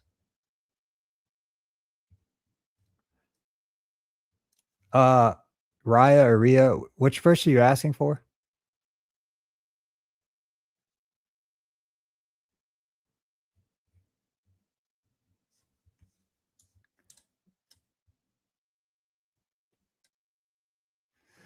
Oh, the one I had on screen. That is Surah 57:3. That is Surah 57:3. But John was saying you can read 1 through 5, Surah 57, 1 through 5, and it connects with the Bible, interestingly. So and I got time for one more convo. If somebody wants to pop in here. I got time for one more. Why should I be a Muslim? Fun. I like this topic because I don't know where it's going to take me, which I kind of enjoy that. I like a little surprise. You know, people have different reasons.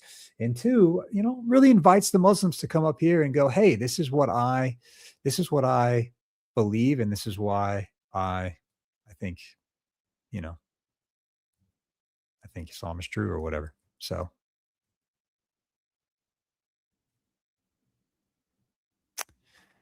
I will check out the myth vision thing. I don't watch his stuff very often, but over on YT, I can't. I'm gonna botch your name. I'm just gonna call you O. Says that Myth Vision on his last show, he just made a new discovery, and it's going to aid in your debate with Muslims. So, very interesting. Very, very interesting. All right, it's probably my last combo. Rich, you wanna hop in on this last combo, or you just chilling?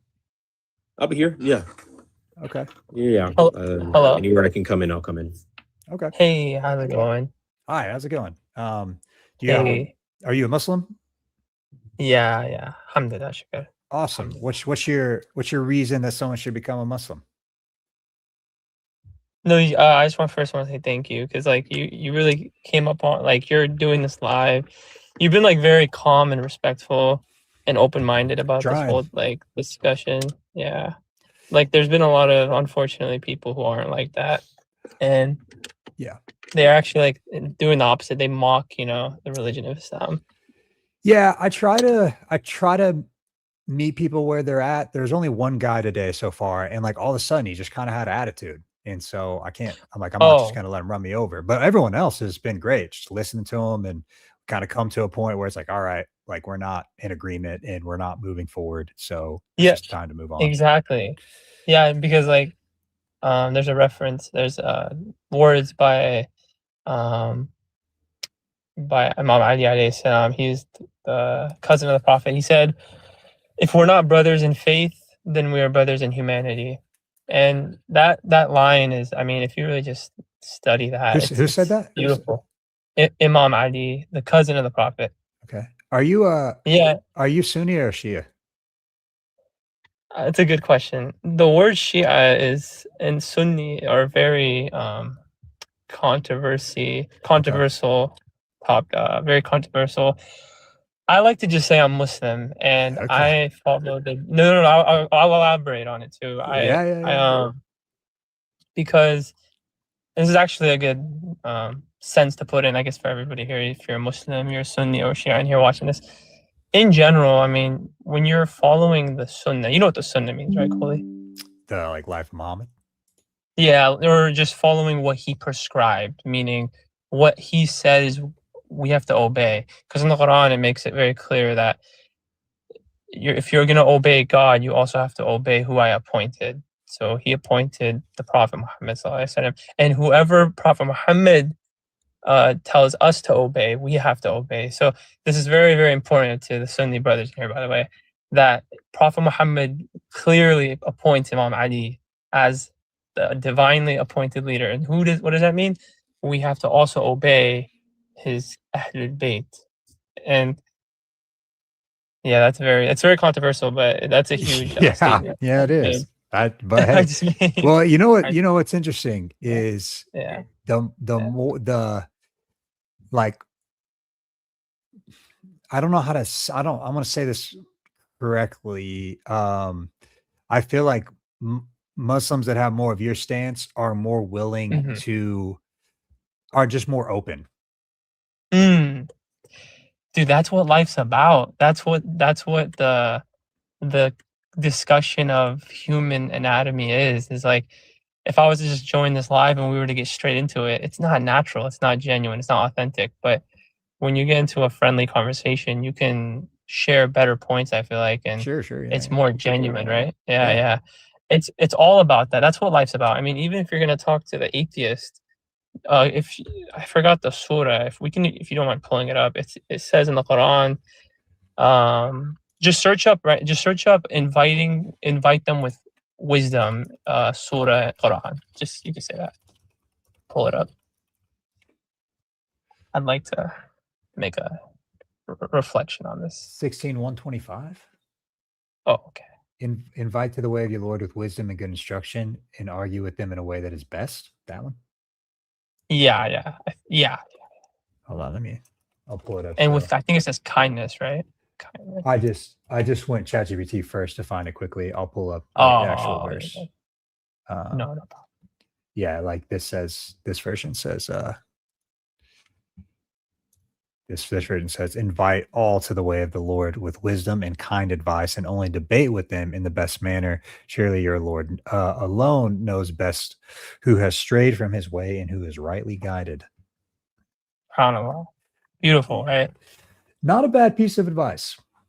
Yeah, yeah. I And I will always grant that. remember that verse. Yeah, and that's a verse that I never forget every day. Every day I get, I mean, if I get the opportunity to come up on here and talk to people like you and anyone, even in my real life interactions day to day, I always remember that verse, SubhanAllah, and I never forget it. I always never forget that, because it's the way of, it's so, behind that verse is so much wisdom and it's so much truth that the only way to invite people is through wisdom and kindness. So that means, like, when I'm talking to even the atheists, it's not to throw him and say this is a lost cause, right? It's like, no, this is a opportunity to invite them, but with wisdom and kindness.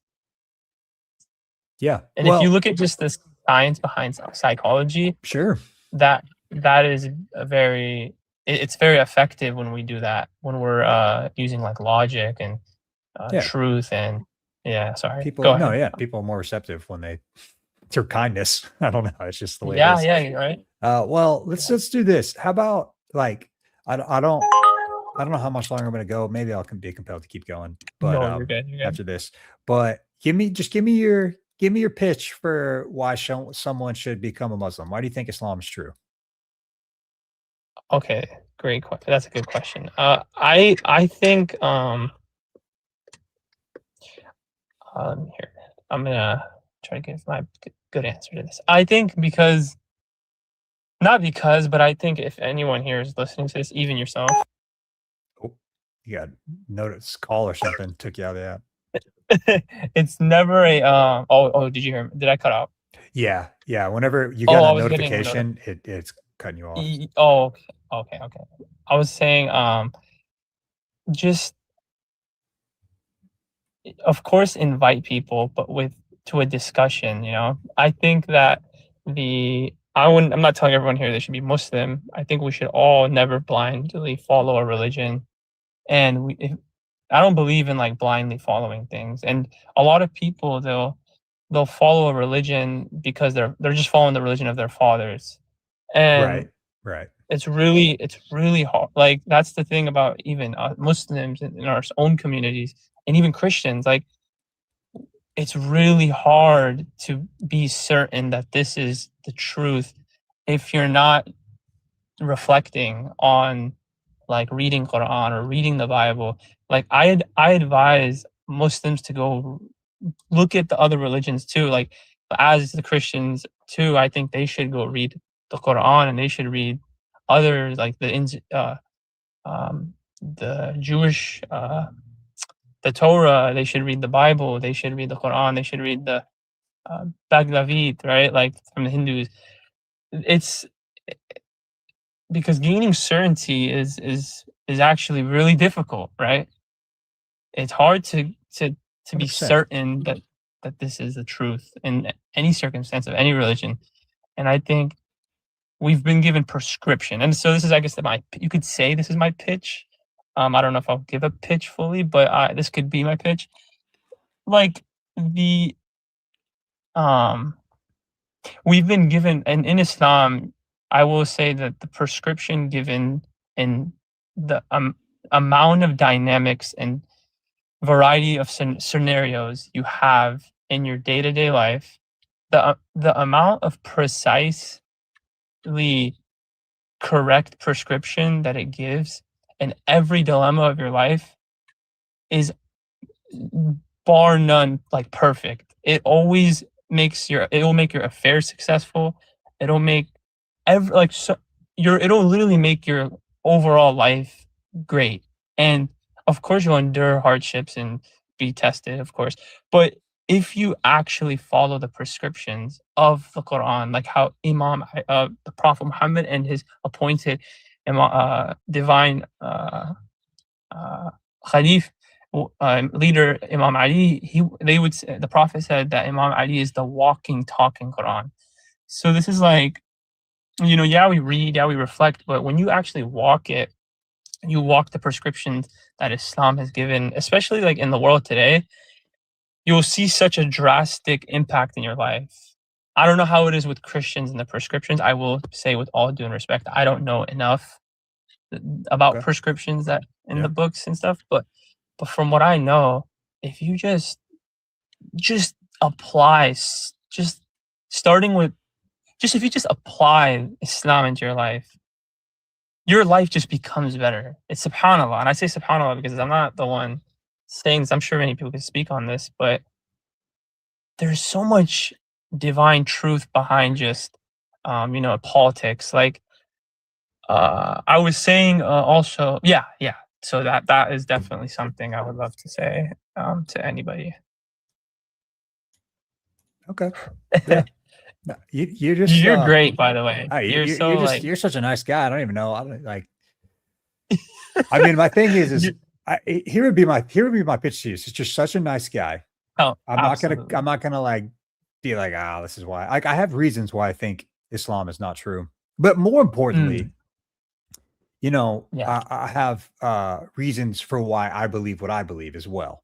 And so what I'll do is maybe just share a little bit about why I believe what I believe, because I do think there's different paths in life that can lead us in hopefully being good and better people, if that makes sense. Right. And I think I think a lot of what you're sharing is, hey, like following Islam leads me to live a life where I'm trying to, you know, be a, for lack of a better term, be a good person. Right.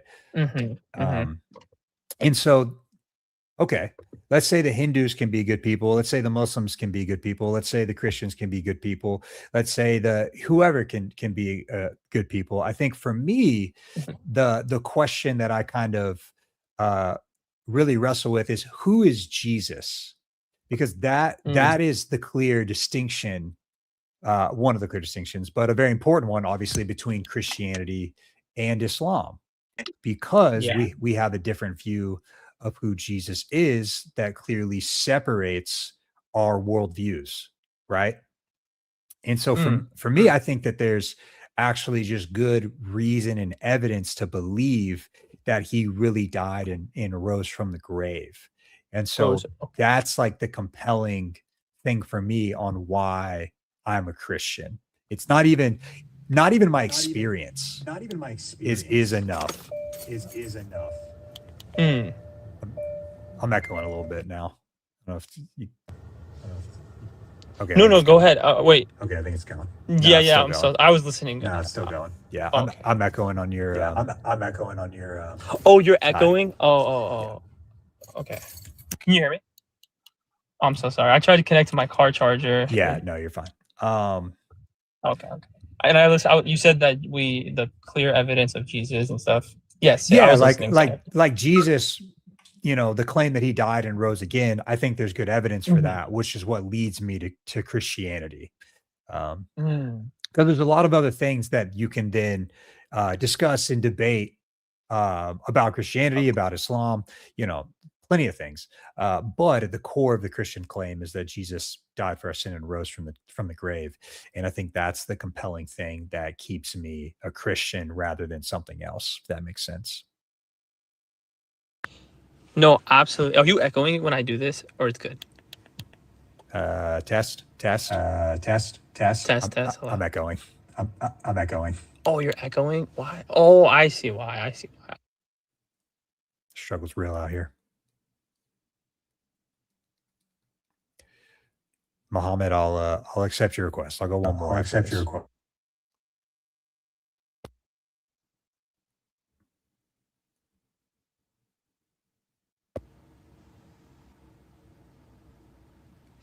You there? Okay. Yeah. You're echoing? Yeah. Okay. Is it bad? Yeah.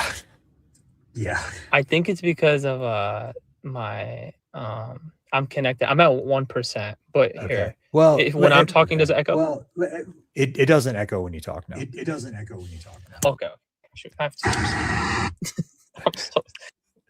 to.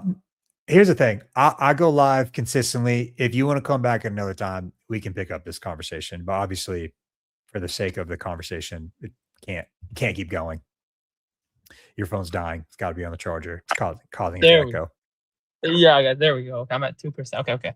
By the way, I wanted to say I respect what you had to say, and thank you for sharing that. That I your appreciate that. side, of course. And I think it's important that everyone, who like even as a Muslim, we should be protecting, the fellow Christians in the Christ. I think likewise, vice right. I think that when things are hard and if things were to go sideways or something, I believe that we should protect our Christian brethren because, and I think it's important that we all stand on our beliefs firmly and what we believe in. I think that's such a important thing in our life. So yeah, I totally respect what you have. I believe that obviously you believe that you know that we just believe Jesus is. I was gonna make a final point before my phone dies. I was gonna say something to reflect on. The Quran is the only religious book before my phone dies, and if it dies, just know something to reflect on, and I'll leave it on this. Okay. Something to show about the Quran. The Quran is very fascinating in a way where I'll explain here. The Quran is the only book that a book of God that actually mentions like other religions. That's a very and that I don't know, it's something you can reflect on later too. Like it's so interesting how the Quran, the way it speaks, it talks about the gospel, it talks about the Torah, and it's like, wow, subhanallah. It doesn't feel like a human. You can kind of in the rhythm of the Quran. There's like a study on the Quran, how when you look, they did like a study about its rhythm. It's like how it's super consistent in flow from the front to end. And I think my phone. Oh no, we're good. Yeah. But yeah, Okay. that was just a few things to share. So Well, kind of and it, yeah. That's cool. Well, I appreciate talking to you. Absolutely, brother. Yeah. Totally. And I think I was in the comments the other few minutes ago. I was also trying to tell that one brother talking about miracles in the Quran about the numerical miracles. Yeah. If you go look at the land and sea miracle, have you seen that one? What's it called? The land and sea miracle. Oh, land and sea. Yeah, that one's pretty. That one's pretty crazy. I think I've heard of it, but I haven't looked into it. I think I saw a guy on a podcast or something talk about it one time. Oh, okay. Yeah. Okay. So. Totally, brother. It was a pleasure. Yeah. You have a good one, man. Yeah. Thank you. Goodbye. All right. I'll go with one more for real this time because that was the nicest human being I've ever met in my life. W that guy. Forgot his name. W that guy. And y'all pray for him. Pray that the Lord touches his heart. Yeah. Muhammad, how's it going? Assalamu alaikum. Do you have a good reason to be a Muslim? Why I should become a Muslim? Yeah. I want to quote a verse from the Quran. You want to look at a verse from the Quran? Okay. Yeah. Please listen. What verse? Okay. أعوذ بالله من الشيطان الرجيم. بسم الله الرحمن الرحيم. Okay, maybe one more. How's it going? Hey, what's up, brother? Are you a Muslim or Christian or something else? I am a Muslim, and I have a quick question for you. Is this in regards to why I should be a Muslim? Yeah, yes. And I believe that you should become a Muslim because the religion that you have is not authentic, scripture-wise, contextualization-wise. And if you want, I can give you reasons why you should believe this. Well, just give me what's your reason for being a Muslim? Why do you think it's true? Well, I was a Christian and I became a Muslim. My parents are Orthodox Christians, and so I became a Sunni Muslim. And so I can give you reasons why I converted. One main reason that I converted was whenever you look at the authenticity of the Bible itself, very, very, very, very rare events where you see many Christian scholars even agree on the fact that this is unanimous by even the church fathers, everybody. You very rarely see where you like, even if you look at Matthew, Mark, Luke, and John, the authors are anonymous, right? They are just accredited to the actual like names of the apostles. Like you have, for instance, Mark, who wrote down the writings of Peter, right? And then you have Matthew and Luke, which are almost 90% identical to to Mark. So, like you have 90% of Matthew and Luke being completely identical to word for word of Mark. So if that's not like a chance of plagiarism, I don't know what is. You have 40 years Can we hit later. on that real quick?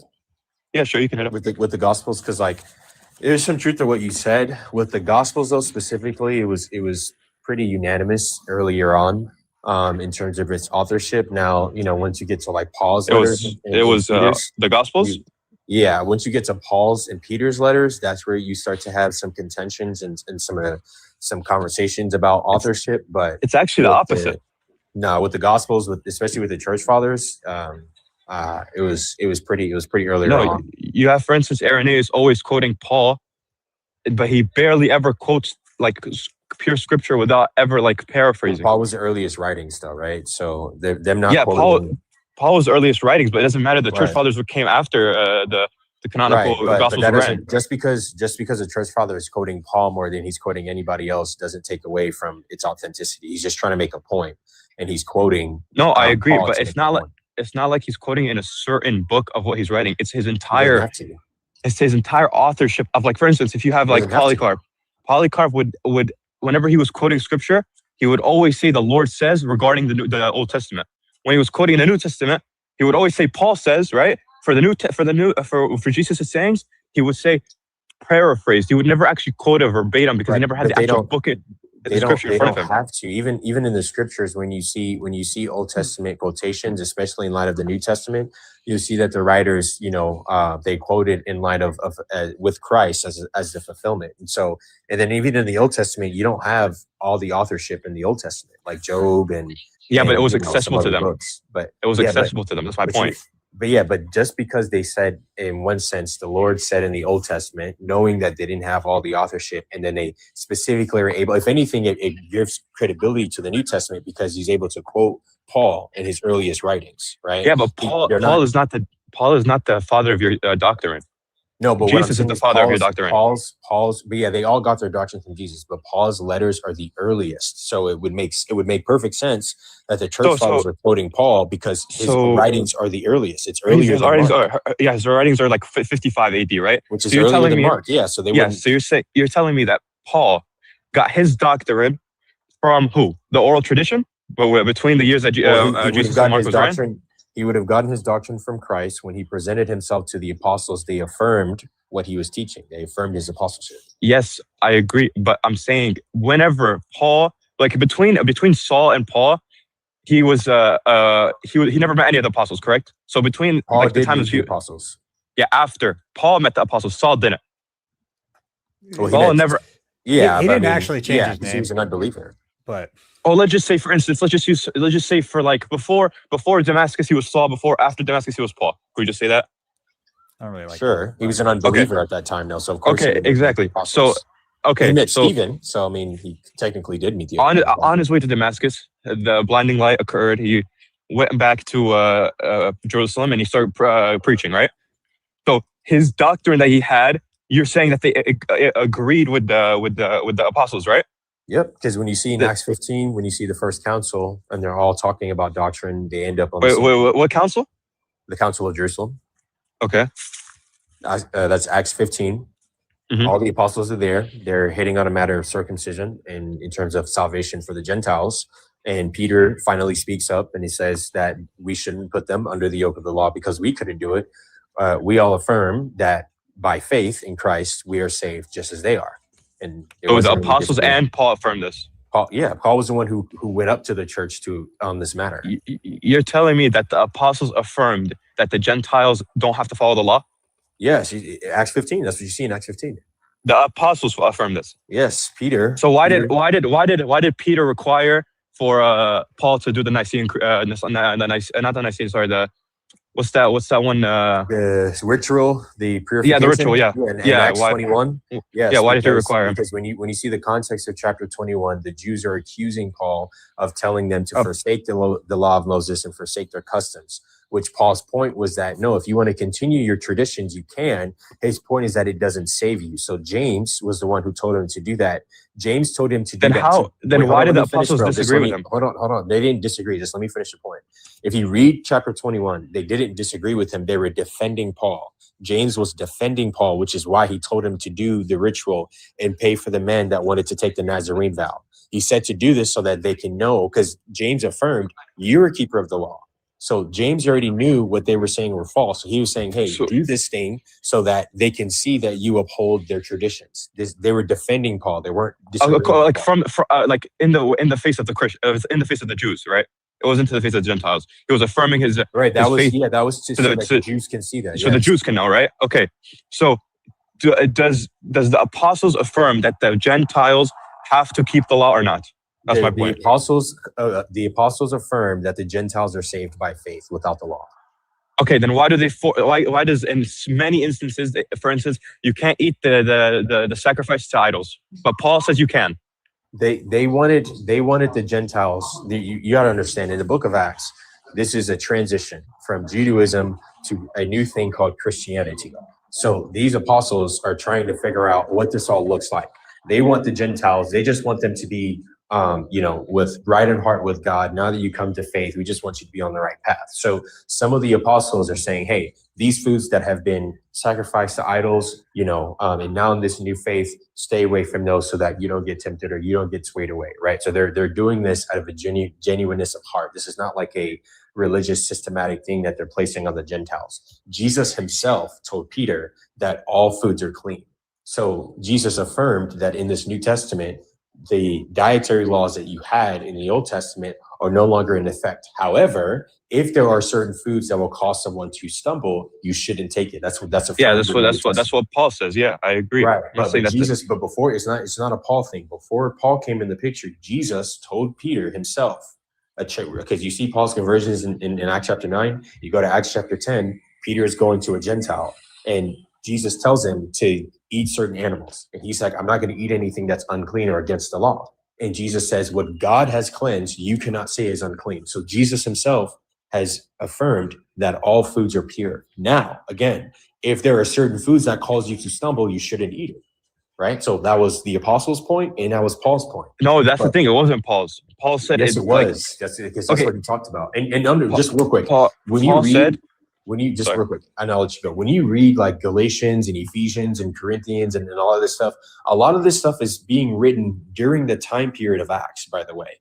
So when you read in Acts, I understand, but right. That's okay. So we can leave this entire creedal debate. My entire point was about the fact that, and during the time of the apostles and the church fathers, they never actually had access to the gospels in like real time. It was mostly an oral tradition, correct? If I'm wrong, then that's the majority of Christian scholars. There's a certain time where it was oral, but then once you get around the 200 and 300s where they're starting to compile the manuscripts that churches had, they did have access to the gospels at one point.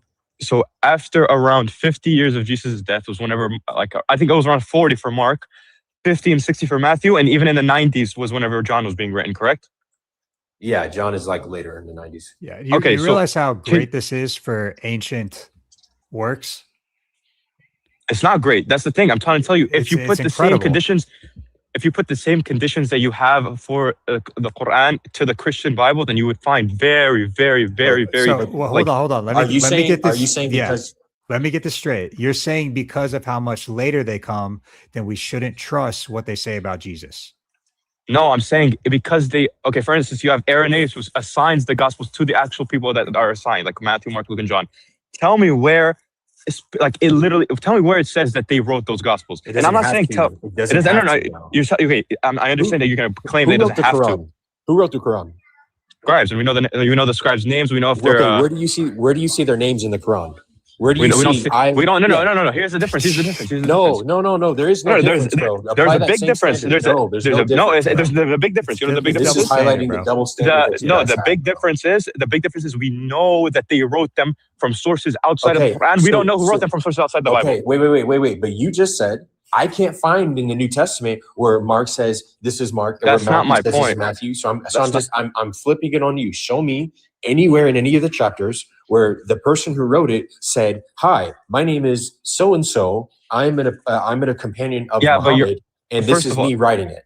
You don't see that. First of all, you're mixing up two things. No. Sorry, let me explain. You're giving a double standard because let me explain. Hold on a second. You just said that there are outside sources that affirm the writers of the Quran, even though their names are not in the Quran. We say the same thing. Let me explain. Hold on, bro. You have the church fathers who attribute, and it's multiple church fathers who affirm John wrote John and Matthew wrote Matthew and etc. outside of the Bible. So if you're going to say, well, we can't see this authorship in the Bible, here's the problem. You have church fathers that came out way after the scribes saying this. We have scribes themselves saying they wrote it. That's the difference. And that's my first point. Second of all, the Quran was an oral tradition. It wasn't meant to be a written tradition. Where do you get that information from, that they wrote it? What? That who wrote it? That the scribes. Yeah. Where do you get that from? From the hadith. And the hadith are how far from Muhammad? The hadith, yeah, that comes hundreds and hundreds of years after Muhammad. So we can trust something that's hundreds and hundreds of years. I can explain the science of hadith to you if y'all have time. But but just let's just hold on a second. Here's the difference. The difference is you have arrogance in the science of hadith, and I don't have arrogance in the science of how they contextualize the Bible. What? I'm not understanding your timeline that you're giving up. You just said the Quran was meant. The Quran was sent down as an oral tradition, right? Quran, bro. You just mentioned the hadith into play. Yes. Can I explain? Let me finish my point. Slow down. I just want to get you right, so I don't strawman. Just slow down. You were pointing out how Matthew and Mark and Paul and John are between 40 to 90 years after Jesus' death, and there's questions because the writers don't sign their signature in their text. And not even sign the signature. Not even that. Hold on. We can't trust the church fathers because they come way after Jesus, way after the time of the apostles. So that's in question. But we trust the Quran that doesn't have signatures of who wrote which chapter or any of that. The only way you know who wrote which chapter, who wrote the Quran, are hadiths that come 200 to 300 years after. How do they come 200 and 300 years after? Explain to me. So you can explain to me. If you know the science of hadith so much, tell me. You can trust a source that comes hundreds of years after Muhammad, but we can't trust a source that came 50 years from Jesus. No, that's not my point. I'm saying you do not know the science of hadith. That's my point. How long are they from Muhammad? How long of what? The hadith are from Muhammad? No. The hadith are literal oral tradition from Muhammad. They come straight from him. They were written down, correct? They were written down, yes. Okay, so from the time where Muhammad said these things to the time where they were written down, what is the year gap between them? Well, you have Bukhari, which came about like 150, but let me explain. Don't cut me off. I'm just asking a question. Can we trust Bukhari? We have, here's the difference. The oral tradition of the Gospels is not a kept tradition. Nobody actually knows how nobody knows how the actual kept oral tradition of the Bible, of the Gospels are. We just trust them. Yes, we manuscripts. Do. Yes, we no, you don't. No, you don't. You have the 40 years gap between Jesus and the. So how do we know it of Bukhari? Tell me. Because we have literal. Okay, I'll give you an example. The hadith of what's it called? When the angel came to the prophet and he asked him like the tenets of Islam, right? So that right there was seen by many companions. Those companions told to other people, and those people went to other people. How do you know that? I'll explain. Okay, Bukhari, whenever he was compiling the book, he went to a group of people, right? For instance, Syria. He asked them, "Is the story about the story of this and this is true?" Okay. He would go to Iraq. He would say this. They would all come to the same conclusion of who said it, which is the prophet.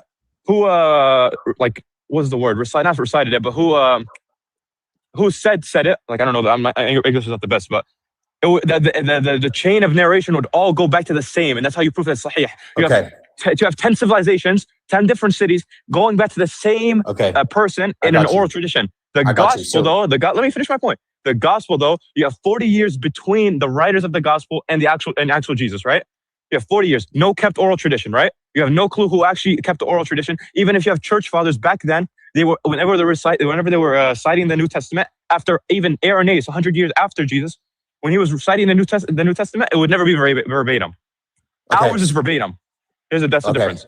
Okay. So just so I have you straight, we have a 150-year period of oral tradition that was kept over 150 years, and that was validated because Bukhari went around different places to confirm. That's not the only thing, but that's not the only thing. I'm just paraphrasing. I'm not going to quote you verbatim, but Bukhari went around confirming oral traditions that he received to make sure that other people received, to make sure that they're all in alignment, right? That's just one of the points you made, right? Same narrators too, yeah. Everything is the same. Yeah. Okay, got you. So in the context of the Gospels, after the apostolic era, you had churches, and you actually see these are real churches. Yes, you do. You have letters to the churches much later, right? You have Ephesus, you have Galatia, you have Rome, you have all these different. Yeah. So when you have these churches from the time period of the apostolic era all the way into we're starting to compile the New Testament and compiling the Old Testament, they were oral traditions throughout the church. The process of canonization was gathering different manuscripts, and the reason why you had different church fathers quoting the new, not like quoting the New Testament verbatim or some some different quotations, is because you had different manuscripts. So we have many manuscripts that churches have that they compiled together. And so their methodology was, okay, when it comes to authorship, when it comes to canonicity, all these different things, was it written by an apostle? Can we trace that back? What is the theology? Does it match the theology that we've received? What is the oral traditions on these things? And then that was the process of how you had oral traditions being written down. So where you have multiple churches and you're able to validate the different traditions that these churches had. You're able to look into the manuscript. So if there was a manuscript that's off, because of the plethora of manuscripts that we had, you're able to see, okay, well, this is a bad copy, so we can remove that. So the same process. What gives the church the authority? I'll let you finish, bro. I'll let you finish. The same process that you had over 150-year period, we had that in a 40-year period. That's so not if true. we're talking about, hold on, bro. I'll let you go. So if we're talking about a year span, what would be more reliable to the source? Something that's 40 years that has a 40-year gap, or something that has a 150-year gap? Here's the problem with your argument. The problem with your argument is you have to concede to the fact that you don't have the original manuscripts. You're going off manuscripts that were written after. Yeah, you have copies, exactly. You don't have the originals. The problem with that? You know the problem with that? If let's say we just had the originals, right? Let's say they were. Let's just use the Gospels for example. Matthew, Mark, Luke, and John. Okay. Yep. We have 4 original copies, and let's say those 4 original copies was kept, right? Yep. And let's say somebody was able to get a hold of those and they altered the Gospels, all 4 of them. They altered it. Okay. Yep. Right? How would we be able to determine which is true and which is not? Here's the problem. We have 2 versions of them. That's the problem is you don't know who the scribes were. Wait, you don't know. Hold on, bro. That's not the point that I'm trying to make. What's your point? What's your point? Okay, you're making a point. Make your point. Let me speak, bro. Let me speak. You're making a point about original manuscripts. So I'm saying, okay, let's stick to your view. Let's say we have the original manuscripts of Matthew, Mark, Luke, and John. Let's even say we know exactly who wrote them, all these different things. This is a hypothetical situation, so just follow me, okay? Okay. So we have 4 original manuscripts, okay? Let's say somebody's able to get a hold, because there were heretical groups during the time of the 1st century, right? They're able to get a hold of these 4 manuscripts, and they corrupt them, right? So they make copies of their own, and they corrupt them. So now we have the originals, and now we have corrupted manuscripts. But the originals were destroyed. No. I'm saying they made copies of, listen to what I'm saying. They made copies of the originals. Okay. So you have the 4s. And so they make 4 more, but they're distortions. They're altered. Okay. They're not the true message. Okay. So now we're in a situation where we have a mix of manuscripts. How are we going to determine which one is the right one and which one is the wrong one? Okay. You want me to answer? Yeah. Can I answer? Okay. Here's the problem with your situation. It doesn't align with Christianity at all because the original manuscripts that y'all had are destroyed. I said it was a hypothetical, dude. Okay, how are you gonna follow me? It's a hypothetical because we don't have. It's a hypothetical. How would you answer? How would you answer that, brother? I guess you would go back to the disciples. I guess it's the only option you have. No, the disciples are gone. The disciples are gone. Okay. Right? So how would we be able to determine what is true and what is not?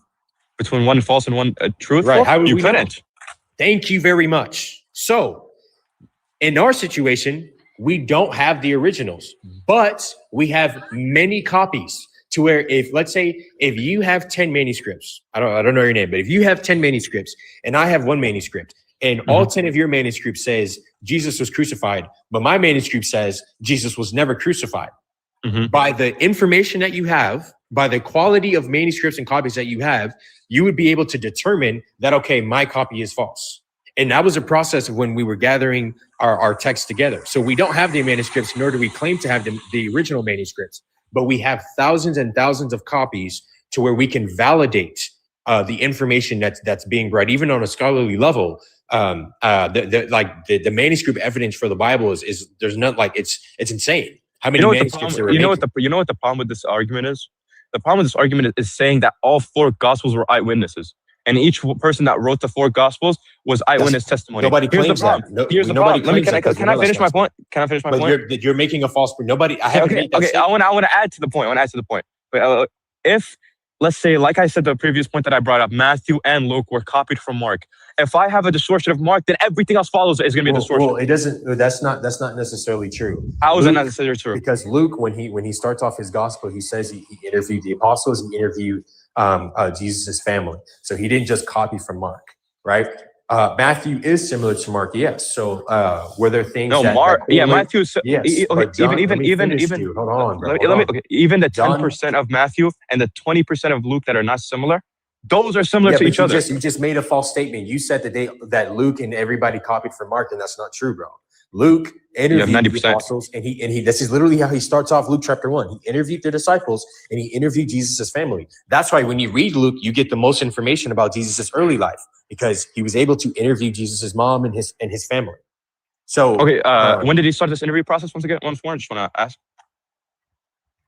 We don't have that exact information. What I'm saying is that early Christian, it would have been all around the first century. But hold on, early on, okay.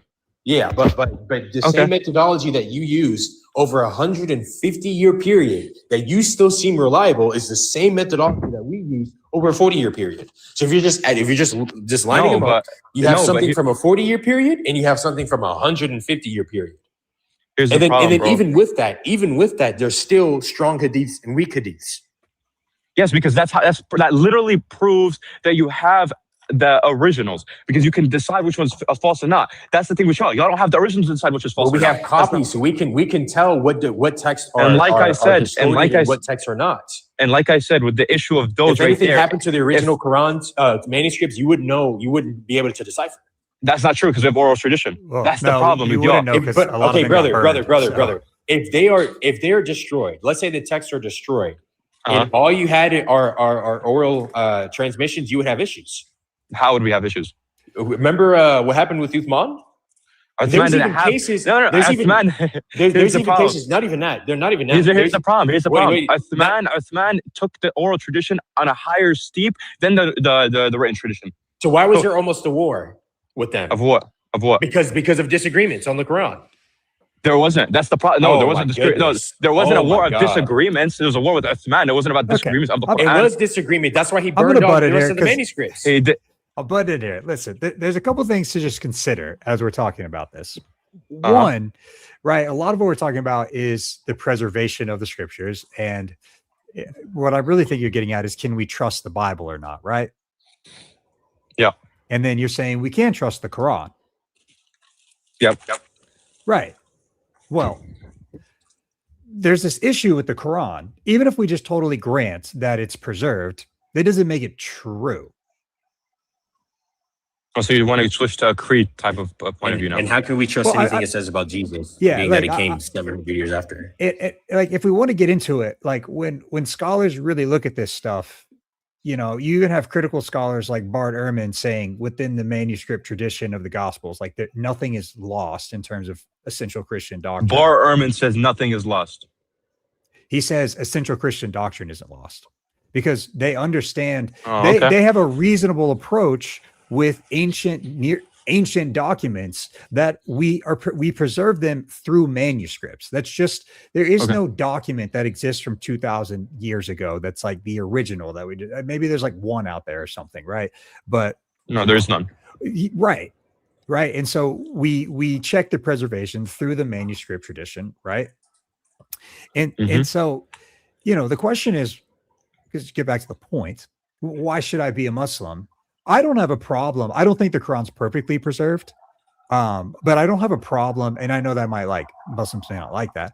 I don't have a problem with thinking that the Quran but you is just like generally preserved. Okay, that's good because you have a claim that you're saying it's not generally preserved. You have to give evidence. No, okay, no, you can fall back. You can fall back. You can fall back. That's fine. I don't have a problem with saying that, like, yeah, like for the most, like, there's some variants, but like that's probably what the original Quran said, right? Like, I don't have a problem with that. Okay. I just don't think it's true. Why do you not think it's true? Let's go back to that. Let's take a creedal standpoint. I feel like it's much easier to like argue than it is for like a textualization type of point of view. You want to go for a creedal type of point of view? We can go to like a doctrine. Sure. Tell me exactly why you don't believe that the Quran is not true. Right. And so the reason being is because one of the main things is that Muhammad is not in continuity with the previous prophets. In what way? Many different ways, right? Like what? You could take Jesus, for example. From what we know about him, he taught that God was our Father. He taught that we should pray to God as our Father. We have no problem with that. It's just we have no problem with that. Okay. One, the Quran does have a problem with that. You might try to we don't. might try to claim abrogation, but that already there's no problem with it. We have Ibn Taymiyyah saying that even if the prophets, if we grant the fact that the prophets used to say Father, there's absolutely no problem with this at all. Okay, so but let me come to you from I'm a skeptical position, right? Okay. Jesus comes along and is really reshaping how we view God, in that God is our Father. It's not something that is absent from the Old Testament, but he's clearly the one that popularized it. And then the very next prophet's going to come along and go, "No, guys, we're not going to do that." Can I ask you something from like a logical standpoint? If I have, which I don't believe that Jesus, even if I can grant the fact that Jesus did say Father, if Jesus said Father, right, and the Jewish Christians misconstrued this to mean as a triune Father, Son, and the Holy Spirit, don't you think that God would think, if I send Father again on the next revelation, people will still get confused? I'd probably send it in a way that's more like clear for the people can understand that, no, I'm not a father of a son. I'm just a father as in one true God. So do you call God Father? No, I do not, because the abrogation of this term came because of God's wisdom about the fact that people used to call him Father and they misconstrued it to mean Father, Son, Holy Spirit. So God's wisdom said, instead of calling him Father in the second revelation of like the Quran, he changed it to one true God instead of Father. So is God a father or not? You never see that abrogation. I'm not gonna. No. Here's the thing. I can grant that God is a father in the time of Jesus. He might have said that. I can grant it. I just don't think that he's a father in the way that y'all think he's a father. So in any sense, do you think he's a father? Right. Do I think he's a father? In any sense. You're great. In any sense, I could say yes. In any sense, in the sense that he's a father of like crazy, like. How is that crazy? How's that crazy? Going against we have no, it's not, because we have literal scholars saying that granting the term father could have been used in the Old Testament and Jesus' time is no problem whatsoever. Here's the problem with that. Here's the problem. In the Quran, when you see, because it has a bunch of Old Testament prophets, so we don't even need to go to the Bible for this. When you look at Adam, when you look at Abraham, when you look at Noah, when you look at Moses, all these people consistently in the Quran say that Allah, they are a servant of Allah.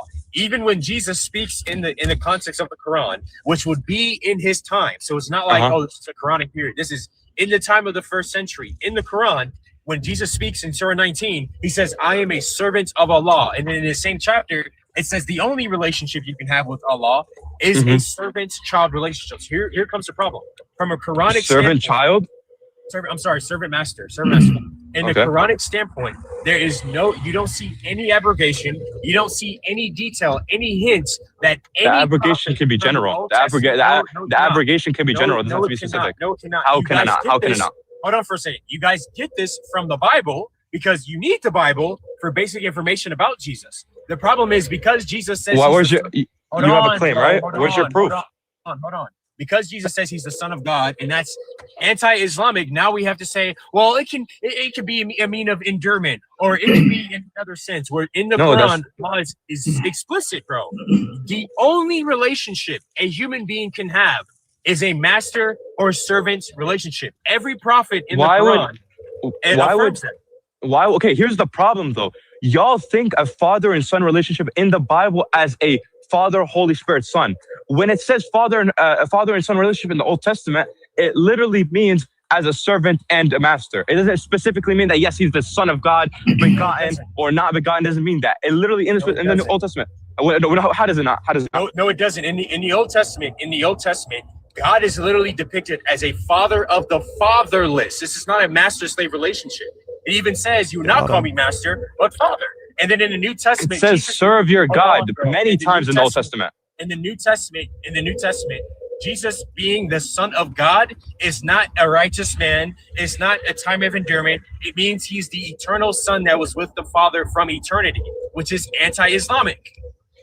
So whenever father and son is mentioned in the Old Testament, does it mean so like David being the Son of God is in terms of him being a righteous person? When Luke says Adam is the son of, when Luke says Adam is the son of God, that's in reference to God creating Adam, okay? But when Jesus is called the Son of God, it's different, bro. It's different because he says he was with the Father from eternity. What constitutes the fact that it's different? Because he said he's with the Father for eternity?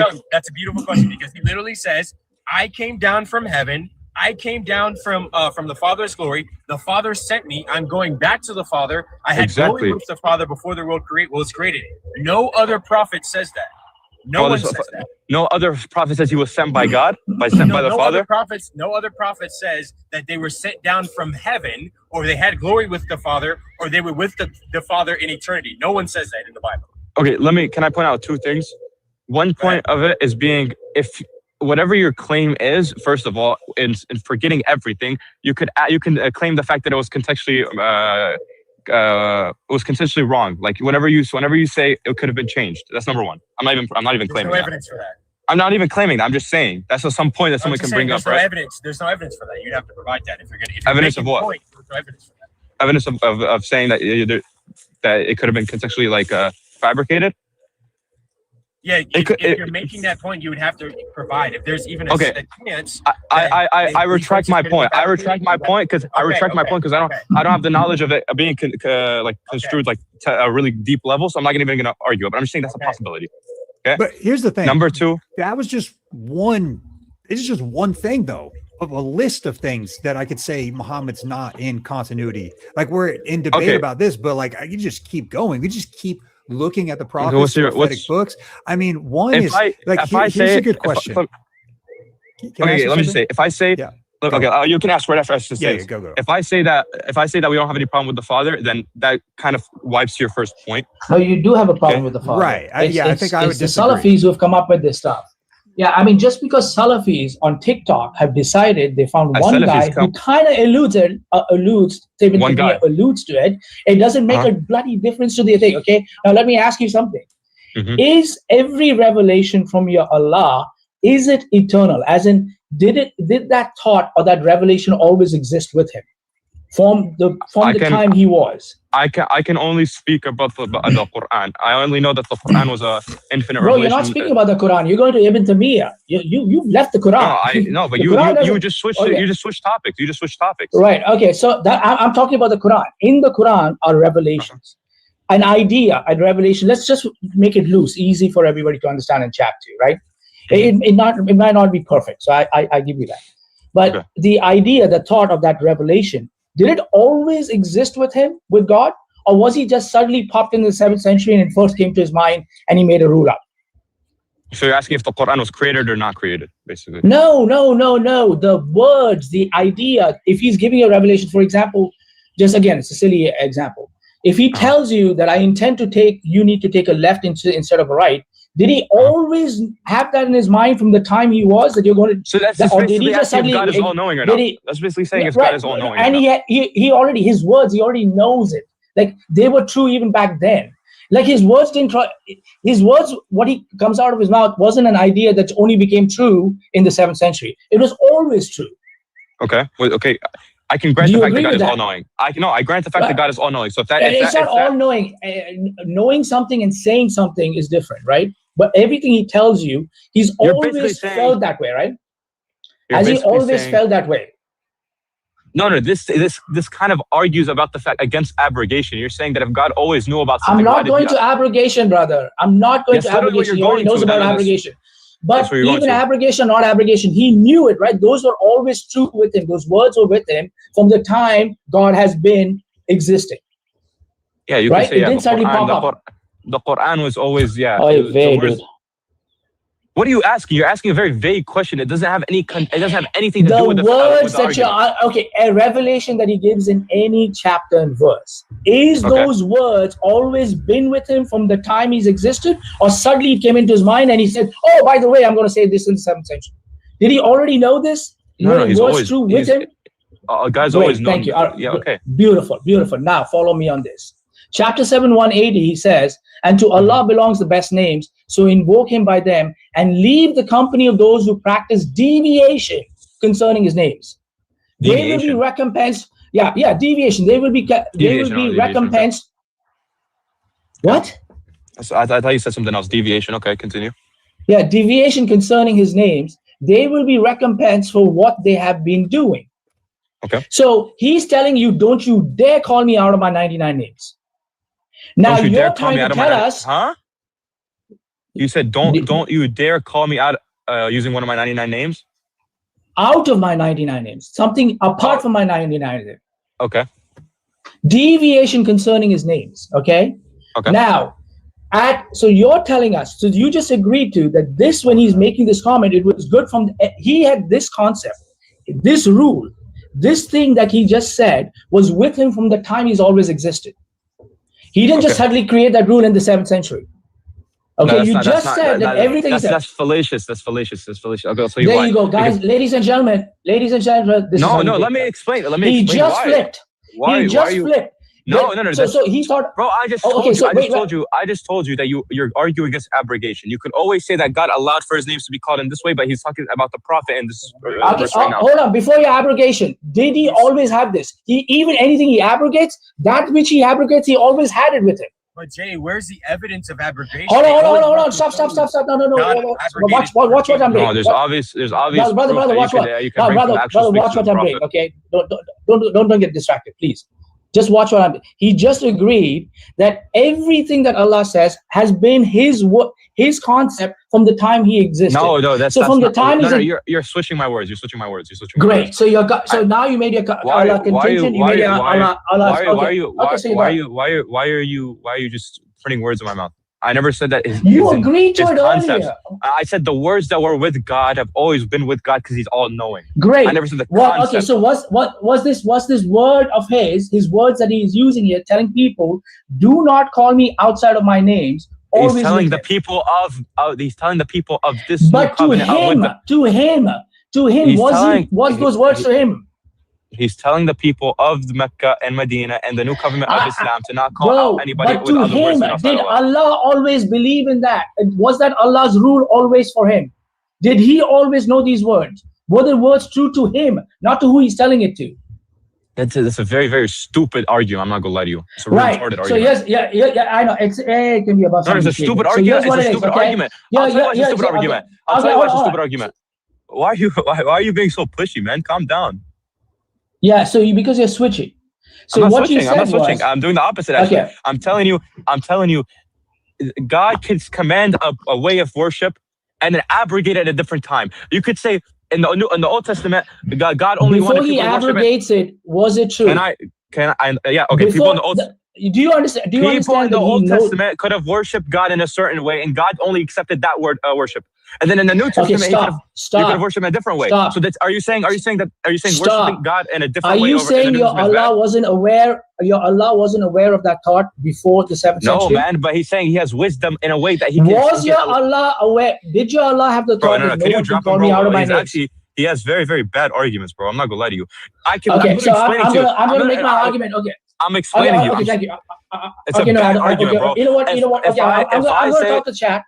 I'm going to talk If to chat. I'll make my argument, then you can continue. Okay, guys, this is what I did to him. Okay, he's sitting down and saying that his thought, the idea of not having 99 names and not calling him outside his names, never. First, he said it existed with God always. Now he's saying no. Suddenly, please don't talk over me, sir. You already said you don't want to talk to me. So okay, please, I'm talking to chat. Okay, all right. So be quiet. Okay. So that idea and thought already existed with God.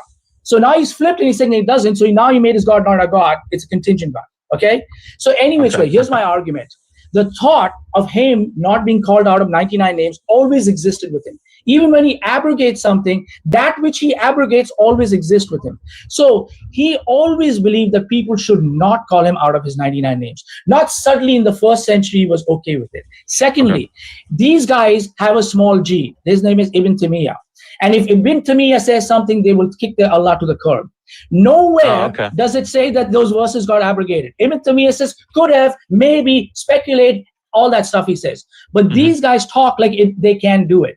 That their Allah can do, that you can't call them a father. Okay, now he's and bringing up because we made them into, please, my friend, remember you said you don't want to talk to me. I'll be done in 20 seconds. You wrap now, up remember and then this. I want to hear his response. Right. And then, so now they've come up with this Ibn Taymiyyah and some other guys, and one day in Bandcamp, sat down and said, maybe it could be worded, all that stuff, all right? Right? So these are the fatherites out there. Right? Why are you talking over me, bro?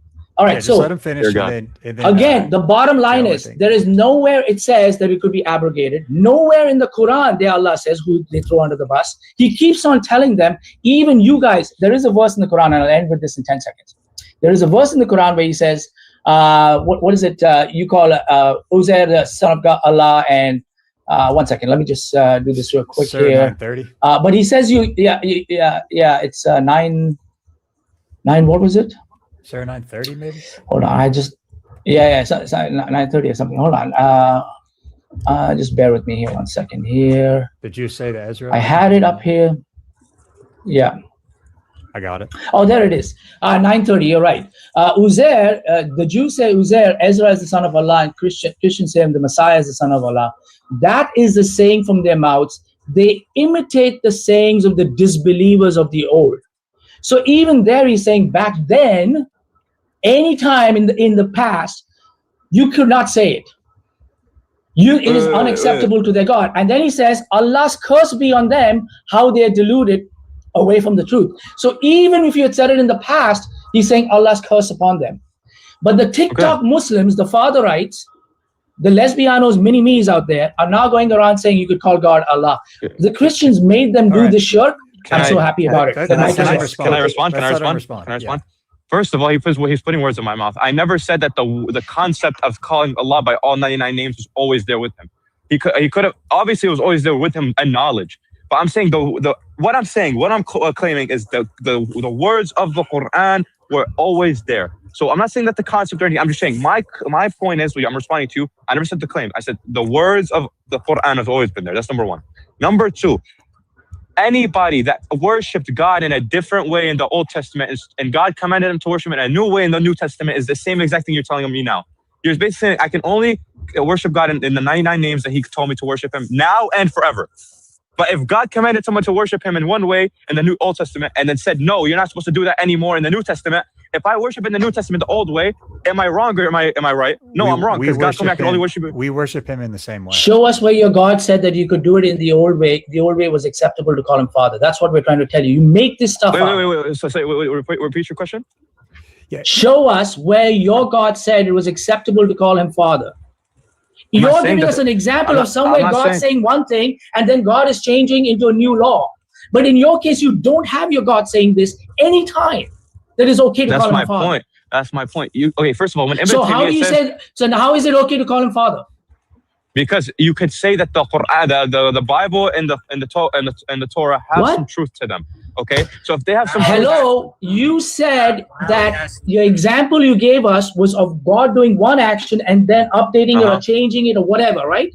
But in your case, at no point does your God in any time, anywhere you have any proof that he said it was okay to call me a father back then in the first century. It's your God. It's your other God, Ibn Taymiyyah. Okay, did I ever cut him off or? Say what you want to say, Joe. Say what you want to say. Why does God have to specifically say it was okay to call me Father then and now he can't? But that's your claim. The Quran. Look at the Quran. Wait, real quick. No, but Well, I'm you saying, just made a claim that it would be okay. here's the problem. I never made a claim. I never made a claim. I'm saying there's not a problem. I said there's no problem. There's no problem with saying that. This is what we're presenting. On what basis are you saying there's not a problem? You just made it up? That's the question. No, I'm on what basis? Trey and Cole brought up On what basis? I'm saying with the fact that Ibn Taymiyyah could have used. Here's the thing. Before Who is Ibn Taymiyyah? Is he Allah? Can I finish? I don't care about your Salafi God, okay? Can I finish? Your Salafi God doesn't mean anything to us. Does Allah say it? Can I finish? Go for it. Ibn Taymiyyah could have used. Can I finish? Ibn Taymiyyah could have used the opinion, his scholarly opinion of the verse in which it says that there's some truth to the Torah and the Injil. And if there's some truth to it, he could have said that there's no problem in saying that you could have called him father now, but now we know 100% you can't call him father because God has commanded us to call him God. How does that make no sense? Ibn Taymiyyah said, no, explain that again. Ibn Taymiyyah said that it was the truth that they were calling him a father back then, so it's no problem for Muslims to call him a father? There is a problem. You can't call the Allah Father now because God didn't command you to call him Father now. Okay, all right. Tell us at any. Back then, he could have commanded them to call him Father. Who? Based on what? Based on what? What's your evidence? Because you see it so repeatedly in the Injil and the Torah. No, for Muslims. For Muslims, we're not talking about Christians calling them that. Your God is cussing us out. Your God is cussing us out for calling us back then in 930. And I'm telling you, in 930 doesn't specifically mean son of God as in what he called David. It means son of God as in using him to say that God has a begotten son. The Messiah is the son of. Wait, it says, and the Jews say that Ezra is the son of Allah. Keep that aside. But he's saying the Christians say the Messiah is the son of Allah. In a way of worship. And where does it say in the way of worship? Where does it say that in the verse? Bro, this is what I love about what the Christians do. No, here's the problem. You can use the Quran. You can use the Quran. You can use the Quran to justify other verses in the Quran. If it says in one verse, can you worship anybody other than God? Can you worship anybody? All right, we're getting Can you worship anybody other than God? Yeah, we're getting out of here. I'm saying in one verse, the Quran says that they took Jesus as a God, and then another verse it says they said that he's the son of God. Using the verse, using the former verse, you can prove the later verse. No, because the latter. It doesn't say when they call Jesus God. It doesn't. You don't see anywhere in that verse where he's being called a son. Your God is reprimanding him for saying. It doesn't. Listen. First of all, there's many verses. There's many verses where it says that they said that Jesus is God, and that's why that. Show us the verse. That's why it says. Do me a favor. Show us the verse where it says that Jesus is the Son of God and they worship Jesus as the Son of God, because that was your claim. It doesn't have to, bro. Here's the problem. I'm saying that one verse can back up a second. No, you because they say that Jesus that God has a son, they worship him. No, okay, where does it say that? Show us that. Show us that. I can't. It's not, I don't have the Quran. I don't have the Quran memorized, but I'm saying that doesn't exist. That verse doesn't exist. That's no, I don't want to swipe out because I can't speak, but I can try to find it for you if you'd like. The verse doesn't exist. There's nowhere where it says that. It doesn't have to verbatim say that they worship God. It doesn't have to verbatim say. It doesn't have to verbatim say. It doesn't have to verbatim say. I'm saying, Mike, the Quran doesn't support essentially. No, I'm making a point that Quran, two verses could support each other and saying that they took God as a. Brother, this is absolute nonsense. It doesn't really. This is where absolute nonsense. As the Son of God. If I say in one verse they took Jesus as the Son of God, and another verse I say that they used to worship God. Can I not make the claim that the reason they took God as the Son of they worship God is because he took him as the Son of God? Can I like that? No, can I not make that claim? No, because your claim is your claim, the literal claim that you're making is that not transitive? Hold on a second. They're worshiping him as the Son of God, and the Quran doesn't clarify what son. It just says that they're taking him as the Son of God. But this is the point. The Quran repeatedly says whoever does this is a wrongdoer. They have said they have done foolishly. That's what the Quran says over and over and over. Do not attribute sons to Allah. It doesn't say in the metaphorical sense. It doesn't say in the divine sense. It says plainly, bro, in plain English, do not attribute to Allah sons. But then But Jesus, it's just you're because- asking for because- TikTok father rights. That's what I call it. you're asking for a very you're asking for a very specific instance of like where you have to say this, you have to say this. In because you're general, when making someone a says claim. Here's what I want to do, Joe. I'm gonna give you the last word, and then I'm gonna shut down the live. So I just want you to explain to us what is your basis for why you think it's okay that Jesus taught people and called God Father. Like, what is the basis that you have for that? Is it the Quran or is it something else? First, or like why I believe that it's okay that Jesus called people called the Father. What is the basis of it? I guess I could really not. I don't like if I use biblical scripture, it wouldn't matter, right? Because I don't believe in biblical scripture being the word of God, correct? If I use the Quran, then it doesn't specifically say in the Quran that Jesus specifically called the Father, right? I'm just saying from a point of like interpretation of the Quran and saying that the books of the books of the Jews and the books of the Christians have some truth to them. So that's why that some scholars make the interpretation that because they might have some truth to them, calling God Father in a certain way is okay. But calling his Father, the God Father in a way of worshiping to the Son is not okay. Okay, but a follow-up That's my question. point. Follow-up question. Mhm. Are they making any basis from the Quran off that, or is that? That's is the it problem. coming The from Quran's somewhere else? message, the Quran doesn't straight up come and say that Jesus called the Father, but he called him in a way that's not worthy of worship himself. No. What I'm asking is like, are they able to justify their position via the Quran? Because it doesn't seem like there's anywhere in the Quran not a verbatim verse, but he can also use an interpretation. You can use an Any interpretation. interpretation. Yeah. Go bring us an interpretation. Bring us a verse. Bring us a verse, and bring us a verse where it can be interpreted that it's okay to call Allah Father. I never said it's okay to call Allah Father. Okay. I said it's okay to call Or Jesus, or it was okay for Jesus to call a God Father. And just I said, we believe that Jesus is a prophet. So anything that he came down and said, anything that he said, anything that he came down and said was from God. If the Bible and the New Testament, I've got a solution. I've got a solution for you. Okay? I'm shutting it down. We don't say that the gospel and the we will all agree zero with you. truth to them. We will all agree with you. All the Christians will agree with you on the panel. Yeah, we will agree with him. All the Christians in the panel and chat will agree with him. All the Christians on the panel and chat will agree with him if he says this one thing. He just has to start every word, every comment with this one time in Bandcamp. Then we will agree with it. Because that's literally where he's getting it from. Yeah, that's just what I want him to draw out. It's like he doesn't have a real basis from the Quran, which is in the whole point of the beginning. If he's still in here, sorry I dropped you. It was just the only way to stop the conversation. It wasn't happening. No disrespect. But just trying to get to his point. Like it's like they're having to kind of find interpretations because the Quran doesn't say it's okay to call someone father. And that was my whole point at the beginning, that I'm not a Muslim because Muhammad's not in continuity with the previous prophets, including Jesus, which I just don't know. I don't know if anybody other than maybe Muslims would look at the historical Jesus and disagree that he taught people to call God Father. Like that's just. Oh, even among Muslims, these are a small group called Fatherites. These are Libyanos. Yeah. He's their mini God too. He comes up with these crazy things, makes them sit down and pitch this stuff, and they go around doing this stuff. If they walk into a serious mosque or serious scholarship out there, they would get themselves unalive for saying stuff like that from their own guys. So you got Salafis, which are 10% of the Sunnis. They're already small group. And among them, there's a smaller group who sit down and act like Fatherites and Torahites, now Torah or whatever.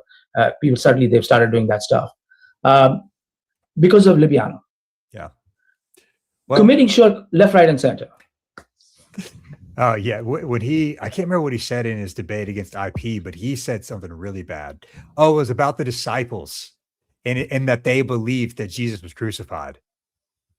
Oh man, yeah, that was rough. Oh yeah. Yeah, because they have to have they do They do this because they have to have Jesus, right? Yep. We claim Jesus, and we can't provide any a shred of historical evidence through a Quranic lens, so we have to lean to the Bible. We have to lean to the Old Testament. And the irony is, they'll say the Old Testament is corrupted, New Testament's corrupted, but then they'll still try and use that same text to show that Muhammad's in the Old Testament, Muhammad's in the New Testament, Muhammad's in line with the old prophets. So they strip away the authenticity of the Bible and then pick and choose what fits their narrative to prove their prophet. It's like, this is a joke, bro. Yeah.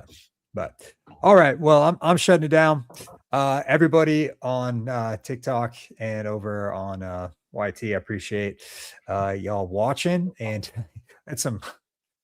we had some conversations today, some good ones across the board, from some heated ones to just some good conversations to literally the nicest human being I've ever talked to on this app.